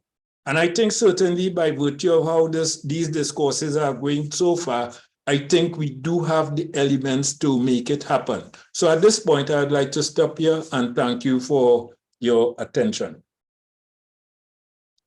Thank you so much, Dr. St. Bernard. And you raised the important aspect related to policing and how these matters can be addressed through policing. And therefore, it is very timely that I now introduce Mrs. Claire Guy Allen, a very highly trained and well-experienced member of the TTPS.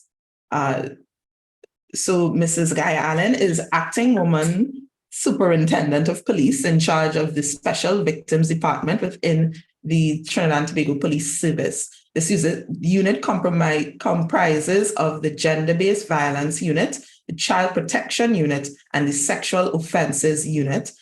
She has 28 years experience within the TTPS. She's a qualified police prosecutor and has also been deemed as a fingerprint and crime scenes expert in the Port of Spain High Court, and has also brought a number of matters to the Magistrates Court. She's represented the TTPS in several conferences, panel discussions, media conferences, and has spoken on gender-based violence and policing responses in a number of fields. Was originally the lead of the Gender-Based Violence Unit that was commissioned by the Commissioner of Police in January 2020. She's the holder of a Bachelor's of Law degree with honors from the University of London and has received training and certification in evidence-based policing from Cambridge University. She also has certification in investigating gender-based violence and special victims investigation from the NYPD. Additionally, she has a certificate in law enforcement and leadership development from the ILEA in El Salvador. She's developed a module at the Police Training Academy here in Trinidad and Tobago, along with the personnel from the Spotlight Initiative on gender responsive policing. And she has worked for a great deal of time developing that module in collaboration with that particular agency. She has presented on gender-based violence in Trinidad and Tobago in the Association of Commissioners of Police in the Caribbean Conference in 2020, and then again at their AGM in 2021. She's also been a panelist in the UN Nations Regional Center for Peace, Disarmament and Development in Latin America and the Caribbean. She has said of herself that she believes that gender-based violence can be eradicated and we need to approach the same with a multi-sectoral mindset. She's passionate about her job and she performs it with great diligence and dedication. She enjoys being of service to people and would like to continue to provide the same with the highest level of integrity, diligence, dignity, and commitment. Welcome to you, Acting Woman Superintendent. Good morning, and thank you very much for that introduction. Good morning to everyone. And I must say the conversation, I'm very happy to be part of this webinar, the TTPS, on behalf of the Commissioner. We are very happy to be part of this conversation.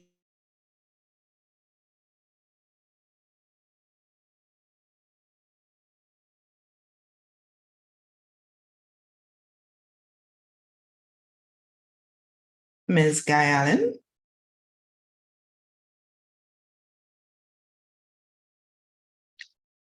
So we seem to be having a little technical issue. There we go. Hi, I was speaking all the time, didn't realize I was not connected. Sorry about that. Thank you very much. We are happy to be part of the TTPS on behalf of the Commissioner of Police. We are happy to be part of this webinar this morning.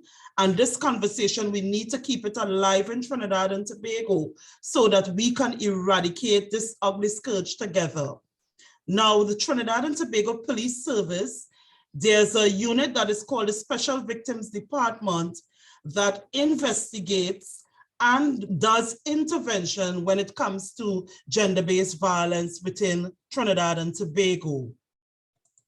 Now, this unit was launched in 2020, January, by the Commissioner of Police and the executive of the TTPS.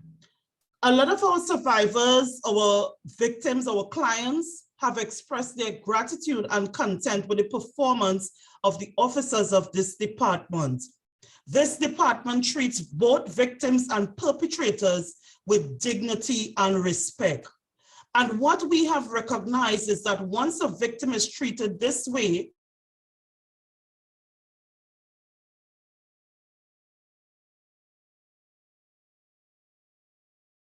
as something that happens behind closed doors and stay behind closed doors. This unit creates an atmosphere where survivors feel a level of confidence to come forward and make those reports. Perpetrators of domestic violence must be held accountable. The unit was created as one of the initiatives of the TTPS organization, strategic goal and the operational plan. And this is in transforming the TTPS into a modernized policing law enforcement fraternity. This unit has increased the public confidence and trust in the Trinidad and Tobago Police Service. Now, the officers attached to this unit are really highly trained, and the training is continuous. Some of the training was provided by the following agencies. We have our esteemed and one of the best in the Caribbean, our Trinidad and Tobago Police Training Academy. We have the UNDP under the Spotlight Initiative. I want to say thanks to that team. We have been exposed to so much training when it comes to gender-based and domestic violence. We have the Inter-American Development Bank, myself, ACP Coop,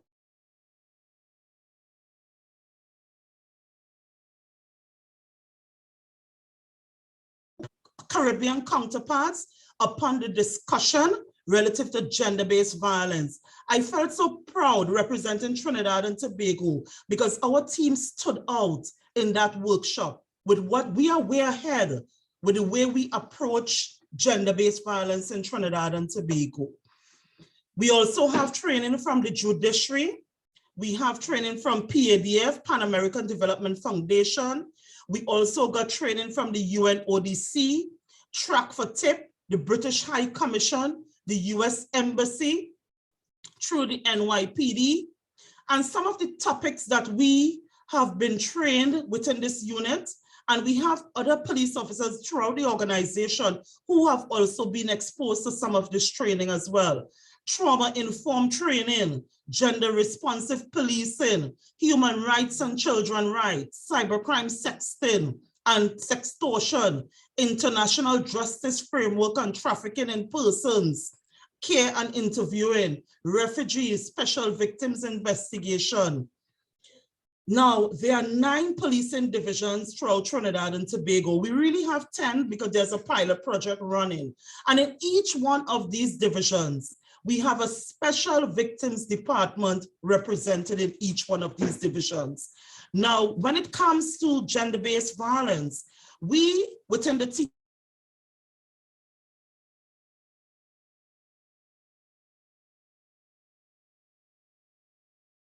whatsoever. The unit also conducts, besides enforcing the law and investigation, we also conduct a lot of outreach, community programs to bring that awareness and sensitization relative to gender-based violence and domestic violence. We let persons know where and how they can make reports, how they can seek help, and we even allow perpetrators, if you feel the triggers coming on, you can make contact with a gender-based violence officer. And we would refer you to the victim and witness support unit who would assist you and navigate that way for you. Now, all reports that reach to the TTPS, they are referred to the TTPS Victim and Witness Support Unit for that sort of psychosocial support. And our Victim and Witness Support Unit, they are staffed with well-equipped and well-educated persons to assist in this field. Gender-based violence has devastating effects, not only on victims and survivors. It affects families, it affects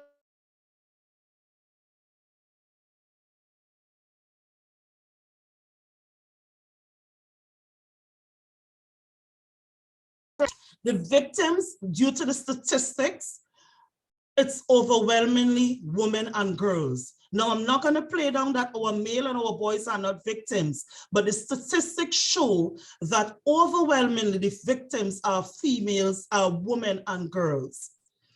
In many societies, this happens due to persistent gender inequality and a culture of male dominance, where sometimes women are socialized to accept, tolerate, and even rationalize gender-based violence. They are even advised to remain silent about the experience. This is a culture that we, within Trinidad and Tobago, the Caribbean, and the entire world, we need to change.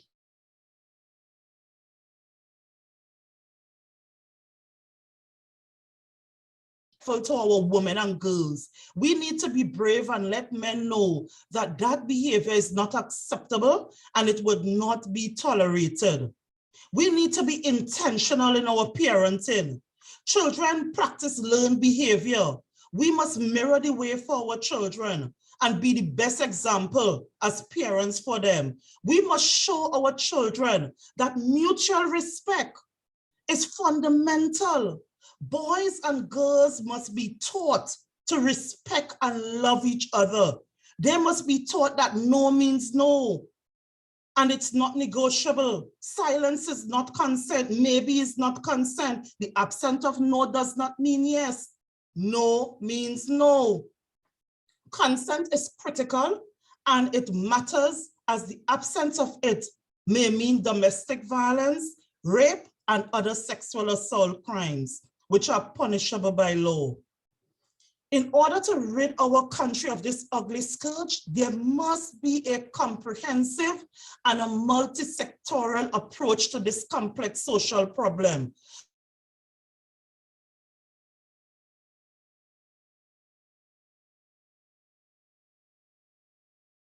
This whole eradication process.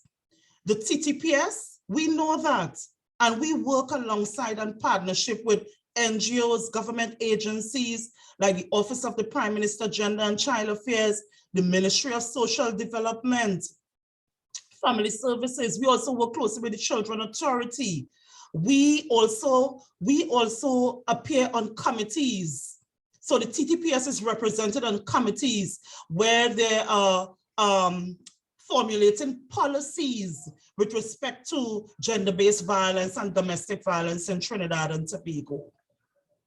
As a society, we need to stay away from the victim blaming and the victim shaming. This can affect many victims and survivors. They may feel deterred from even coming forward to make reports, thereby causing the perpetrator to continue the abuse.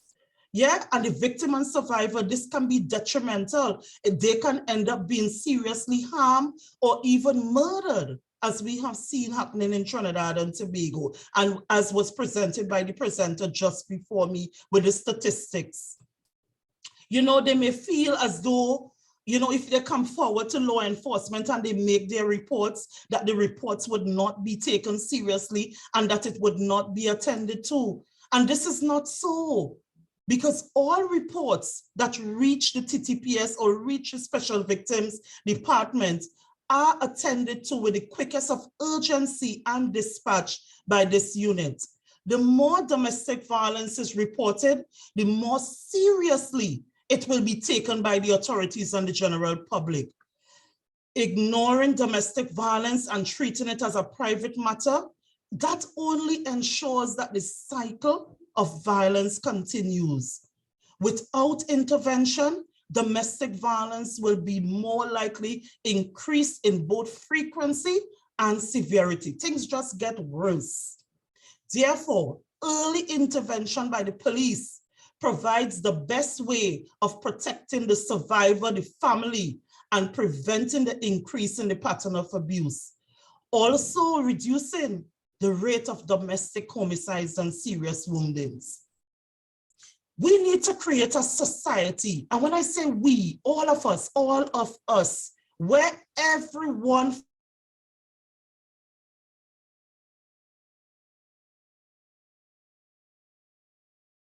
if walking alone, even in dark places, free of any crime against their person. What we must remember is that we rise by lifting others and calling out unacceptable behavior when we see it amongst our family, our friends, our peers, our colleagues, or members of the public. Let us change the narrative together. What I can tell you here today is that the TTPS, we remain steadfast and committed to continue to serve our country, our communities, and the public. And we will continue to do so to strive to make this country free of gender-based or domestic violence. Thank you.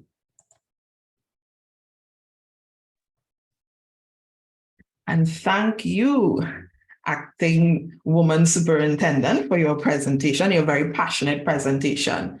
So we've had a number of panelists give us many different perspectives on this particular issue, the issue of gender-based violence, violence against women and girls, the data aspects of it and the practical aspects. And so we're going to enter into the Q&A session now. We know that there have been many questions in the chat, and what we would like to do is to take it in groups.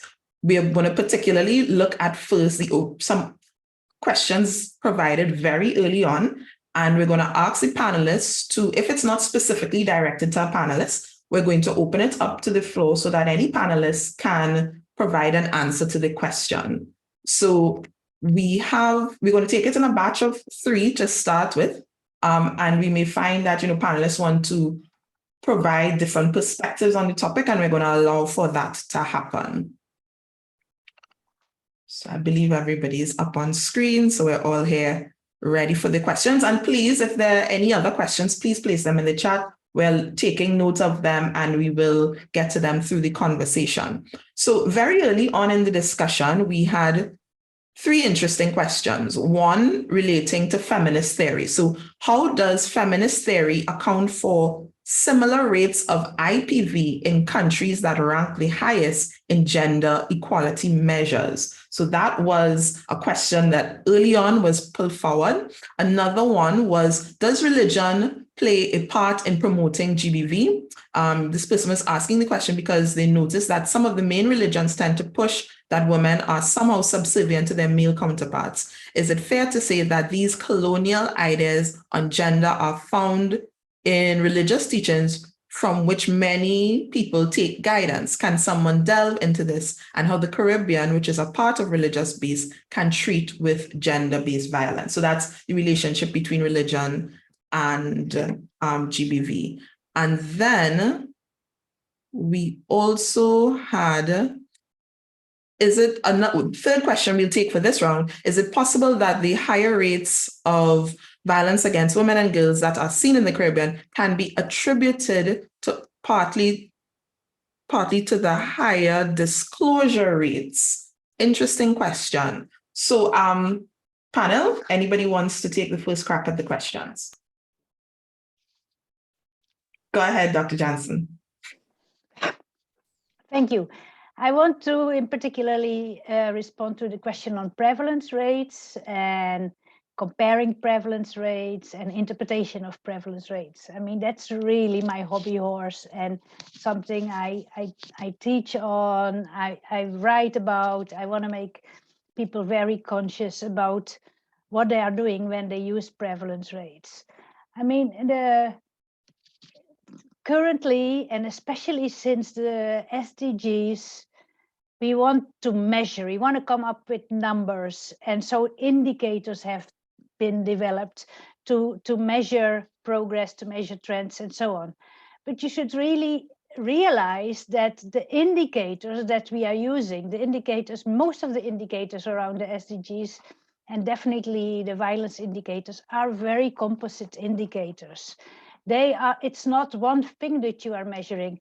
Well, you say it doesn't exist if you don't count it, but what you're counting is a whole lot of types of violence. Often, like if you do intimate partner violence, for monitoring the SDGs, usually they use physical or sexual intimate partner violence, sometimes combined with economic or emotional or psychological and so on. So it's the types of violence that go all into the indicator. And then within each type of violence, like physical, you have different acts. You have the slapping, the strangling, up to the using of guns and weapons are all called physical. And then you measure, when you measure violence, because you never ask, have you experienced violence? You always ask in surveys about different acts.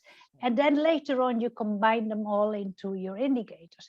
So you ask about the different acts, and then within the acts, you ask when it happened, how many times it happened, and so on. So if you come up with these composite indicators, you have a whole lot of information hidden. But what we see in the publications usually is the prevalence rates, the national prevalence rates, and countries are ranked by the prevalence rates of intimate partner violence, or physical or sexual intimate partner violence, sometimes by lifetime, by last 12 months, because those are the terms, the periods that the SDGs, the Sustainable Development Goals, use in their indicators. But all the rest, what is in there, is hidden. So for interpretation, one of the things that I mentioned in my presentation is you have different levels of disclosure, and different levels of disclosure. It depends on the society, how stigmatized the issue is. It depends on the training of the interviewers, which is one of my hobby horses, the training of interviewers. With better trained interviewers, you get much more disclosure. It depends on how a culture treats violence and so on. So you have the level of non-disclosure that influences the level. But I think there is much more the case. And I think it will take me way too long, but I've written about it and I'm happy to send links. While we all put this importance on quantitative data, having the numbers doesn't make us understand it. It doesn't give the real life stories of women. And it doesn't tell you anything of the needs of women. And what did I want to say? You can hide. I've done an analysis for the Pacific, for example, where levels are as high as in the Caribbean. They are about 2 out of 3 of the women in the Pacific anywhere have suffered violence in their lifetime. But when you look and break it down by physical and sexual and by the types of violence, the patterns around the Pacific are very, very different. In some parts where violence is high, it's very gendered. It's very based on men's ownership over women, men thinking that, the women is their property, they can have sex with them at any time and so on. While in other parts of the Pacific, the sexual violence component, the real gendered component is very low, but people in general, not only men against women, have much more an idea that they can physically discipline each other to correct the person. So there is a very different driver behind the violence in those parts where you mainly see physical violence compared to the parts where you mainly see sexual violence. And if you don't break your intimate partner violence into those components, you completely miss that picture. So composite overall rates are really nice for advocacy and so on, but you really need to dig deeper and break it apart into the acts, into frequency, into duration, and so on, to understand what's really happening. And then again, that's not even enough. You need qualitative data, as some of the speakers said, to get the real cultural understanding behind your data. If you do not use your qualitative research, your anthropologists, and also your lawyers, your social workers, and whatever people, this multidisciplinary team that can help you understand your data better, you will never get the real story.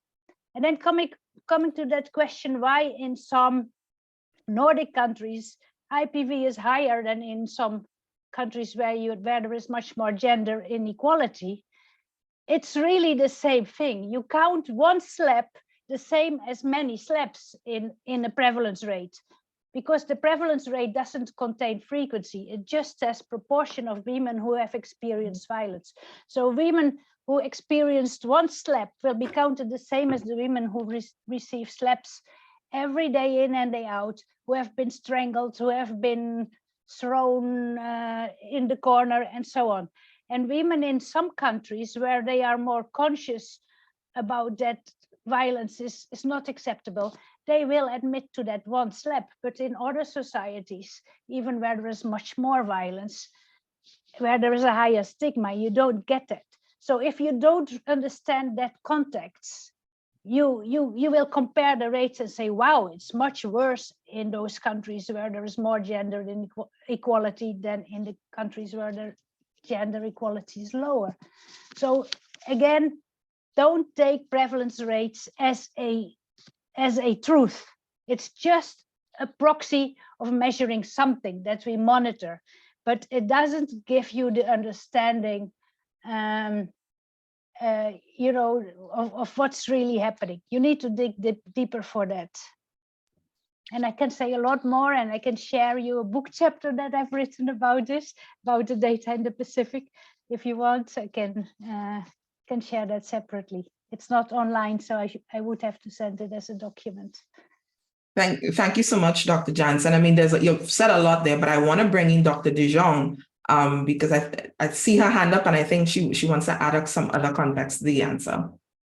Yes, and thank you very much. Thanks for those really important questions, and to all the panelists for some really amazing insights. I wanted to respond to two issues in particular, the one that Dr. Jansen just raised, but also how does feminist theory explain similar rates? Apart from the fact that similar rates, you're thinking about similar rates in terms of this overall 1 in 3, the fact that you have countries that might measure high on the gender equality indices that are set globally, but they still have these high rates of violence. What we have to also understand in sometimes setting in kind of coming up with results, measuring those indices, they're looking at the extent to which the state is providing particular kinds of protections, legislation, and so on. Having those protections in place are important, but they don't necessarily translate into the fundamental shifts in ideologies, practices, beliefs that would be required to see an actual transformation of gender and gender inequality and its most heinous manifestation in gendered violence. So sometimes we have to not conflate how countries might be doing at the level of the state in providing certain kind of formal protections and what is actually happening in the everyday lives of women and girls and children as it relates to gender-based violence. And the other thing I would say about prevalence, and this is a real serious debate in the literature because you have these measures that ask, as Dr. Jansen was saying, about acts.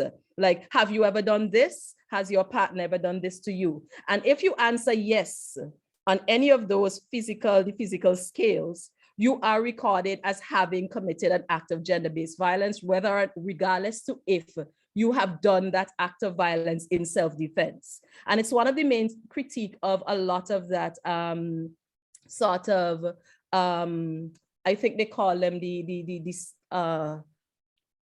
scales, the name is slipping me now. Conflict tactic scale. Conflict tactic scales, those psychological scales. They do not test they do not reflect the context within which those acts of violence take place. What they do, however, show is that on the injury scales, women tend to be far more likely to experience injurious effects of violence, as well as being the ones most likely to be killed as a result of violence. So when we say, for instance, we have to remember that a significant proportion of acts of violence, even reflecting on your presentation, Dr. Bernard, you're looking at homicide, and homicide will be detected, right?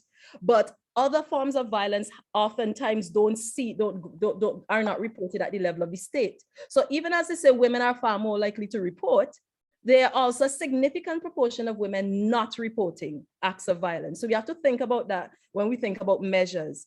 And we also have to think about the question about how the Caribbean, I think Ruth, you kind of, Dr. Rodney, reflected this in your presentation. Are we in the Caribbean more likely to disclose? Are women in the Caribbean more likely to disclose their experience of violence compared to women in other parts of the world? One of the things we will see is that persons who have less resources by way of support and form like sort of community, family support and those kind of structures required to sort of navigate experiences of violence, they then go to the state. The state is not often seen as the first resort to report violence or to experience, redress. Oftentimes the state is seen as a last resort, and there's a particular kind of class dimension in how people access or don't access services that might also tell us something and sometimes skew our understanding of who experiences and the context within which violence is experienced. But I want us to be very careful even as we talk about, I think I would like, if possible, for us to drill down to what those statistics mean. When we say domestic violence experienced by men, we have to be careful about conflating domestic violence that might be familial sibling violence with kind of violence that occurs in the context of intimacy, particularly if you're applying a gender analysis. And we have to kind of be very specific in delineating how men experience violence, because sometimes in the discourse, there's a tendency to treat this as Tracy Robinson has says equal opportunity violence, and it's not. There's a particular gendered way in which violence is experienced. And for me, the kind of major measure is looking at the injuries, the actual physical consequences. And there's also kind of danger of only locating gendered violence as it's in its physical manifestation, because there is a whole sort of set of structures, behaviors, patterns, experiences within which that injury or that those injurious effects are experienced. There are a host of other controlling behaviors as well as structures that maintain violence. At the level of the states, within our institutions, somebody pointed to religion, and yes, within our religion institutions, including religion, including education, that we have to reckon with when we're talking about violence. And I think feminists and women's organizing in the region has done a tremendous has given us a tremendous body of work and knowledge within that we can rely on to make sense of broader patterns of violence, even as we talk about and the context within which violence occurs. And I'll stop there for now. Thanks. Let's keep it rolling. Watson Williams, Miss Williams. I actually just wanted to say about the prevalence data. While I agree with everything that Dr. Jansen has said about, this big figure, I wanted to say, though, that one of the things that I keep encouraging researchers to do is to look more closely in the prevalence data set, because it can tell us a lot more than what we have presented in the reports. So, for example, this matter of one slap being treated in the same way in the prevalence rate as women who have experienced multiple violations. In the prevalence data set, we with a little massaging and so on, you can look at some of these issues and some of the issues that Dr. DeShong raised about the wider context, the controlling behavior, the different types of violence that women experience. Again, the prevalence data set, while not telling a full comprehensive story, does provide some data that we can look at to sort of build out on what I like to call the skeletal of the big figures. So there's some opportunity there for more work. Thank you for that first round, Brooks. And I think I want us to take a bunch of questions that are around this issue of data, because in the batch of the next questions we have, is there data as to what percentage of the male fatality DV, domestic violence cases, were homicides versus suicide? And I note that in later comments, we talked about that, the reality of who is experiencing domestic violence at the hands of what perpetrator. I believe there's a comment later down about that. So that's one issue that I think we can address. Another question that was posed really refocuses on, okay, this is the problem, but what can we do? And the person puts forward, are we starting in the homes? What are we doing, and are we starting in the homes? And then the third question I will going to put for this round relates to, I believe, Dr. St. Bernard's remarks about guns. If we reduce the supply and demand for guns, wouldn't people simply go back to using mechanisms they used previously before guns? We were so readily available to murder their partner. Can you comment on this and why you believe by reducing the supply and demand of guns, it will address this scourge? So some questions on data and some questions on the home and the tactics we can use to reduce gender-based violence. Any takers this round?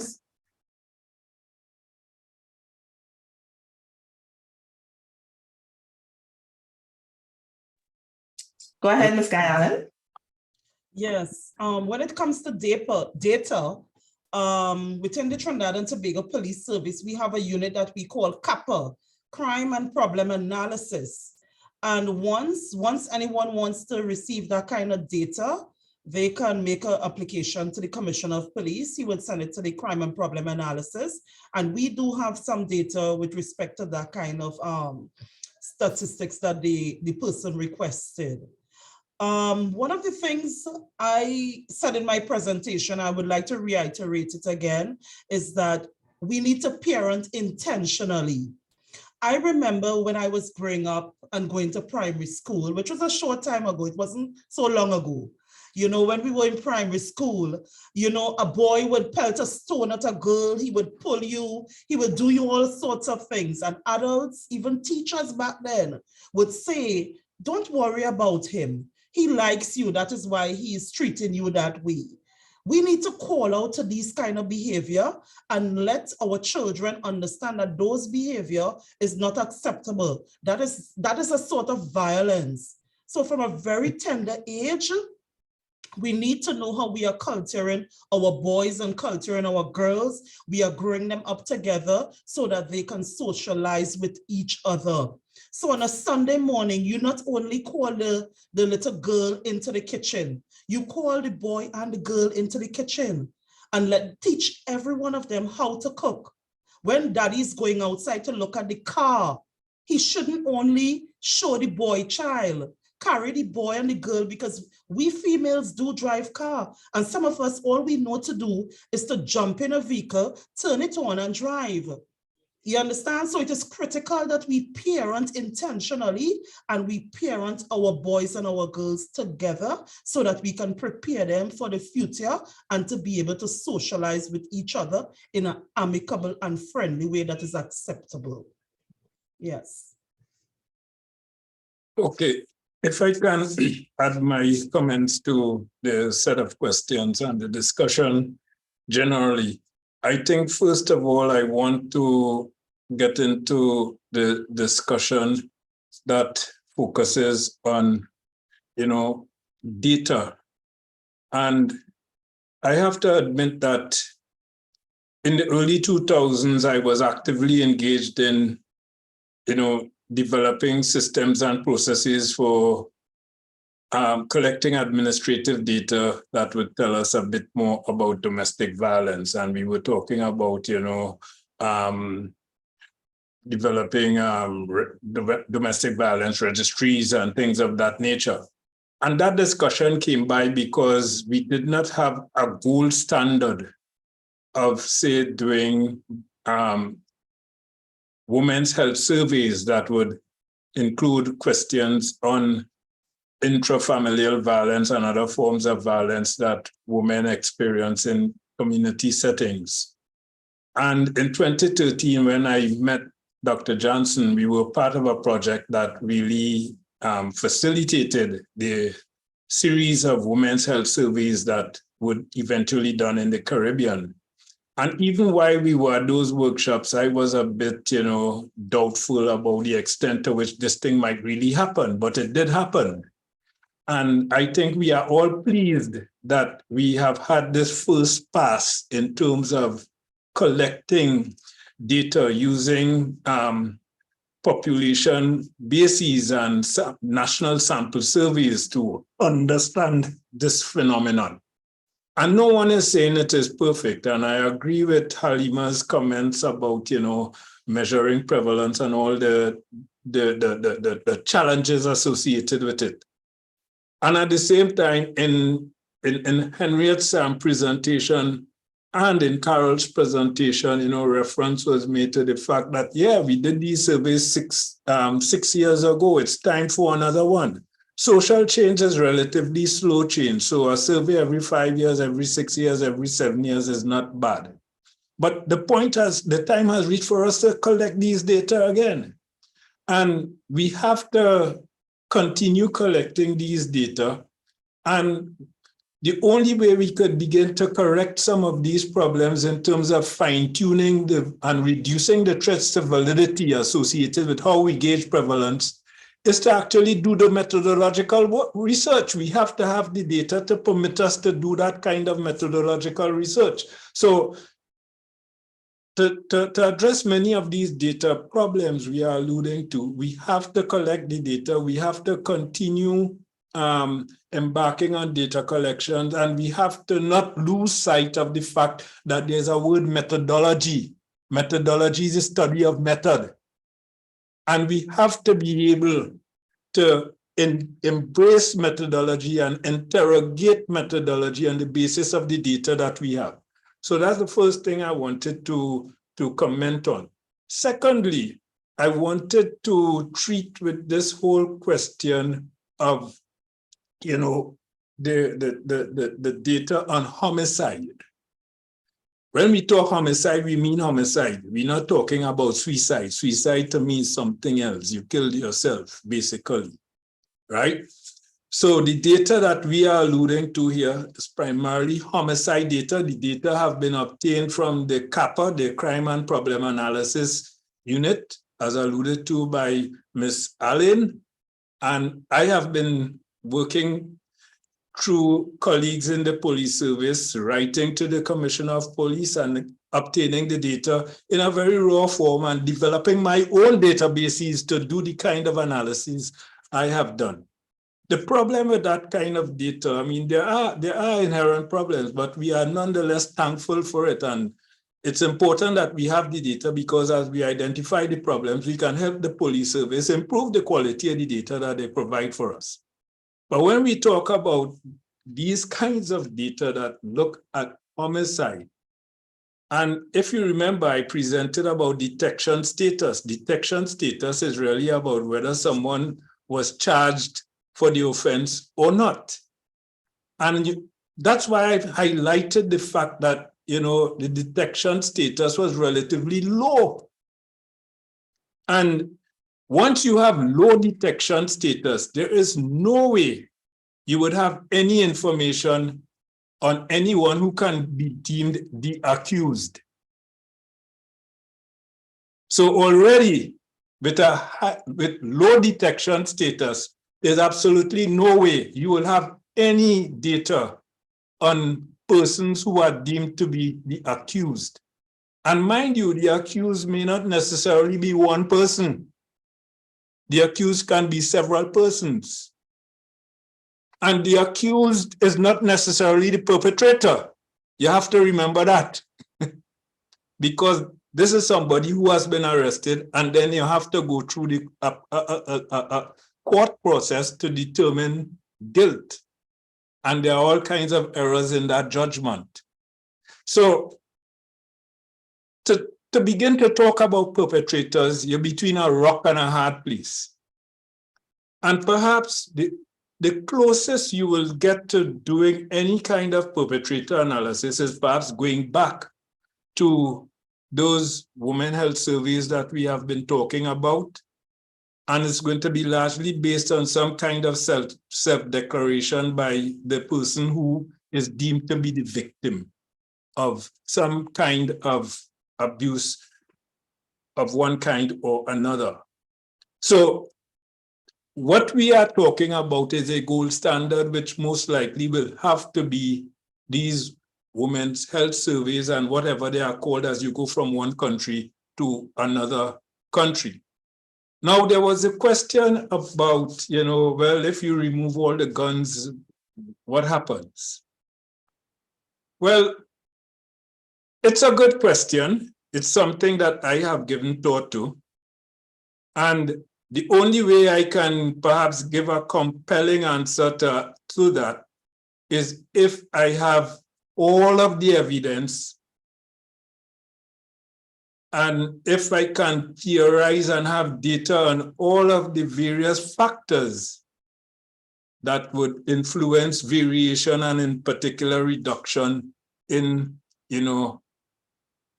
the prevalence of DV cases. Yes, we may have the factors, but do we have all of the data?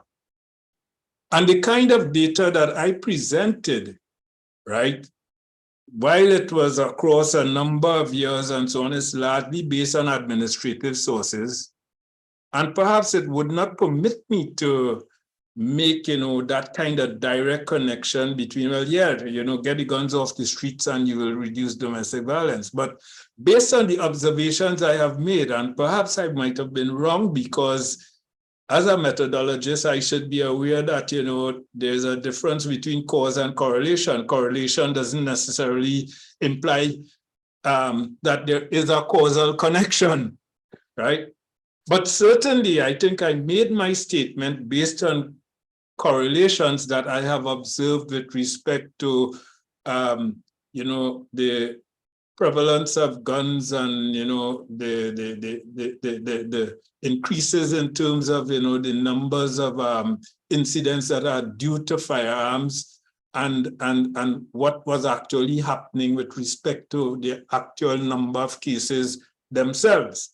And certainly, I suppose if you remove the guns off the streets and so on, and you do not control the real factors that might be responsible for the increase in DV cases, then, of course, you will suddenly see an inflation in the proportion of cases due to stabbings and cutlass attacks and whatever, strangulations and slit throats and whatever, right?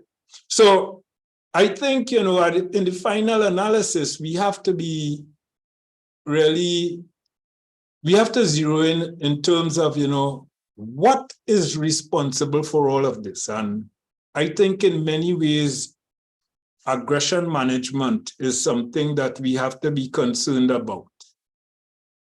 And to what extent, aggression management and the extent to which, one is successful or not successful would lead to a reliance on drawing a weapon to inflict harm on someone else. And I think part of my statement is due to some readings I have done and some literature that I would have reviewed in terms of previous papers I wrote with respect to gun violence and homicide patterns linked to gun violence, and what might be some of the factors that would lead one to want to use a firearm in committing a crime or in terms of committing some other kind of felony. What does having a gun in your possession do for you in terms of empowering you to commit an act and so on? And I think it was in keeping with those kinds of insights that led me to make this claim. But by and large, I think, in treating with the demand side, there has to be some mechanism in train, quite apart from the supply, to reduce the demand for guns as a means of, settling scores. And I think there is a lot of work to be done in communities where there is likely to be, a greater, in communities where there's likely to be a proliferation of firearms. There's a lot of work to be done in terms of, reaching out to, young men in particular in those communities and really instilling in them, you know, the virtues of, you know, avoiding situations whereby you will want to settle scores using firearms. I think we have to do that. And I say all of this because we live in a region where people, I mean, monitoring and evaluation is a buzzword or a buzz phrase. But do we really do monitoring and evaluation? We don't, right? And there are several techniques that are associated with expediting monitoring and evaluation exercises. It's not good enough to go into a community and embark upon an intervention and collect data and don't do anything about the data you have collected. You have to continuously be, you know, interrogating those communities and determining, you know, to what extent your interventions are in fact having the kind of impact they ought to be having based on what you would have been doing. So I think I will stop. Yeah, Doc, I want to bring in Dr. Ruth because I think, especially from a practitioner and this practitioner's perspective, she may have an interesting take on this discourse. Dr. Ruth? Thanks. I just actually wanted to sort of go back to the question about what can we do, and also there was a question about religion's role within domestic violence. And so just to say that in terms of even, and kind of incorporating also data, that sort of to Dr. Jansen's point, that when you actually break down the acts of violence, at least using Guyana as an example, we could see that actually there was a lot of women who reported that they had experienced emotional abuse and verbal abuse. And that actually showed that a lot of the work that has been done over the years to sensitize women, to help women to understand that violence is not only a physical act, it actually is an act that can be sexual, it's an act that can be emotional or verbal. That's kind of what the data helped us to show, that the work that has been done to sort of help to explain to communities how violence can be experienced is actually being understood, because women are reporting that they were experiencing acts of verbal violence. And then also, I think not just for Guyana, but for several of the other prevalent surveys, you always find that sexual violence is not reported as much. Even though sexual violence we know that it does occur, because of a host of factors in terms of understanding about sex within relationships, about how it's spoken about within communities. That often is a type of violence that often goes underreported, but also helps us to understand that that's an area where we can do further work on to help people to understand that even if you are married, you know, if you say no, no means no in that regard. And then in terms of just with religion, it's not as simple as just saying that religion does cause or promotes domestic violence, because one thing I can say is that in speaking to many survivors often point to their faith as a coping mechanism that helps them to get through, oftentimes when they may feel that they've haven't gotten the supports that they need either by the state or within their community. Faith is something that often a lot of survivors speak to, that they depend on.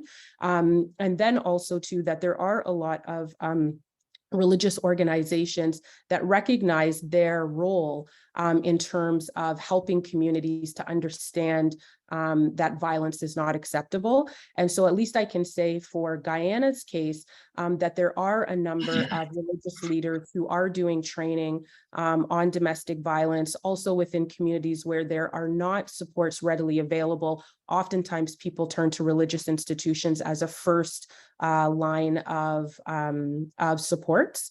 And so what that means is that I don't think we can necessarily say that religion leads to it or solely causes it, but that there is an awareness that some of the principles or ways that religion is interpreted sometimes support very patriarchal, or not maybe patriarchal is perhaps the wrong word, but support relationships where women are taught to be subservient. But there certainly is differing perspectives within religious organizations and religious leaders who are very supportive of helping and counseling not only women, but also relationships, men as well, in terms of understanding that violence is not acceptable within relationships. So I would say that yes, prevalence surveys, they do have their limitations, and it's wonderful to hear Dr. Jansen also kind of put a push for qualitative research, because I think it always helps to kind of provide the nuance with the numbers. And that's why I think it's important to have both. But it does kind of help us to, at least, I think definitely from an advocacy standpoint, to push to say, hey, there's a problem that's going on. And we know that this is always an underreport, but it can kind of show areas where our work is working, but then also where we can work further. So I hope that helps to kind of explain to one of the questions about religion. All right, great. And I also want to thank Dr. Jansen, who's been answering questions in the chat and placing information. Thank you very much, especially related to information around LGBTQ community and data, because I think that's an important point. And just to know the nuances of gathering data related to the LGBT community. The last question we will take so that we can wrap up in a timely manner, I want to pose to Ms. Guy Allen in terms of the increase of domestic violence. Sometimes, particularly from a local context, we get these rumors of increase. Is it up? Is it down? Could you speak to that very quickly in terms, do you have a sense of what the status is now in Trinidad and Tobago? When we compare for the past, let's say 3 years, we have seen an increase. But we had a lot of dynamics happening within the last 2 years. We had the pandemic, and then we also had the formation of this specialized unit within the TTPS. Once you create an atmosphere that was created by the TTPS in 2020, the same time around COVID, so the jury is still out as to whether or not domestic violence reporting has been increased because of COVID, or was it due to this specialized unit creating the atmosphere where victims feel comfortable to come forward and make these reports? But one thing we know for sure is that domestic violence was always around us, for sure. But the reporting, the jury is still out on that. Thank you so much, Ms. Guyland. I want to immediately hand it over to Ms. Akeisha Alexis St-Hilaire, an adjunct lecturer in applied statistics at the University of the Southern Caribbean, to do our vote of thanks.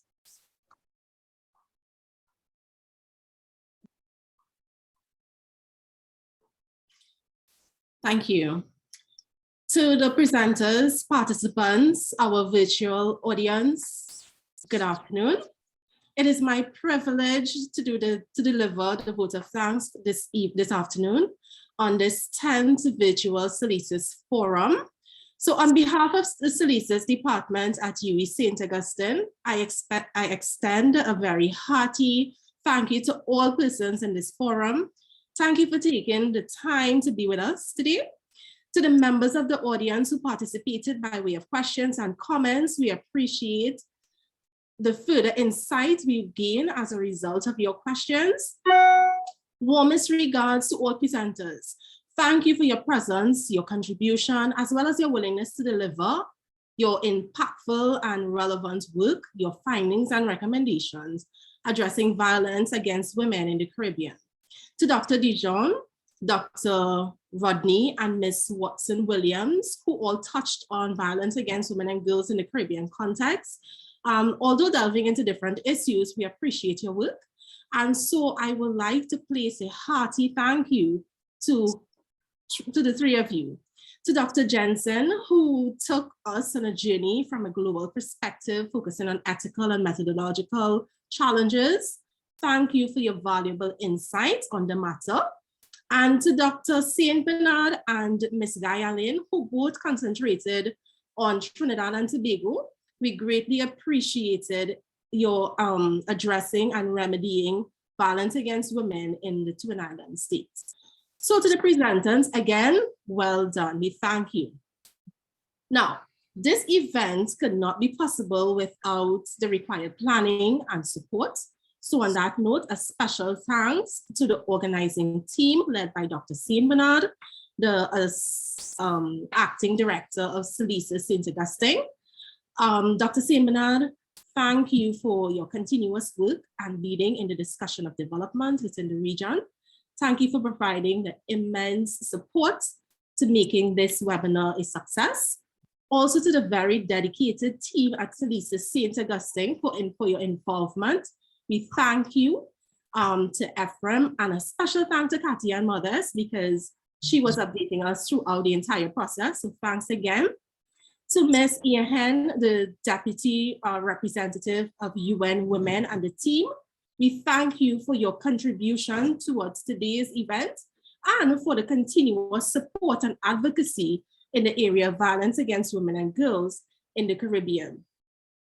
To the Marketing and Communication Office at St. Augustine Campus, Ms. Joanne Green and Chelsea Hussein, and the team, we thank you for your technical support and as well as the banner that you see behind us. And lastly, Teresa, Bess Downs, our chair, she has been wonderful and she did her part today. And so we thank you for allowing the sessions to move very smoothly. We appreciate your work this morning into this afternoon.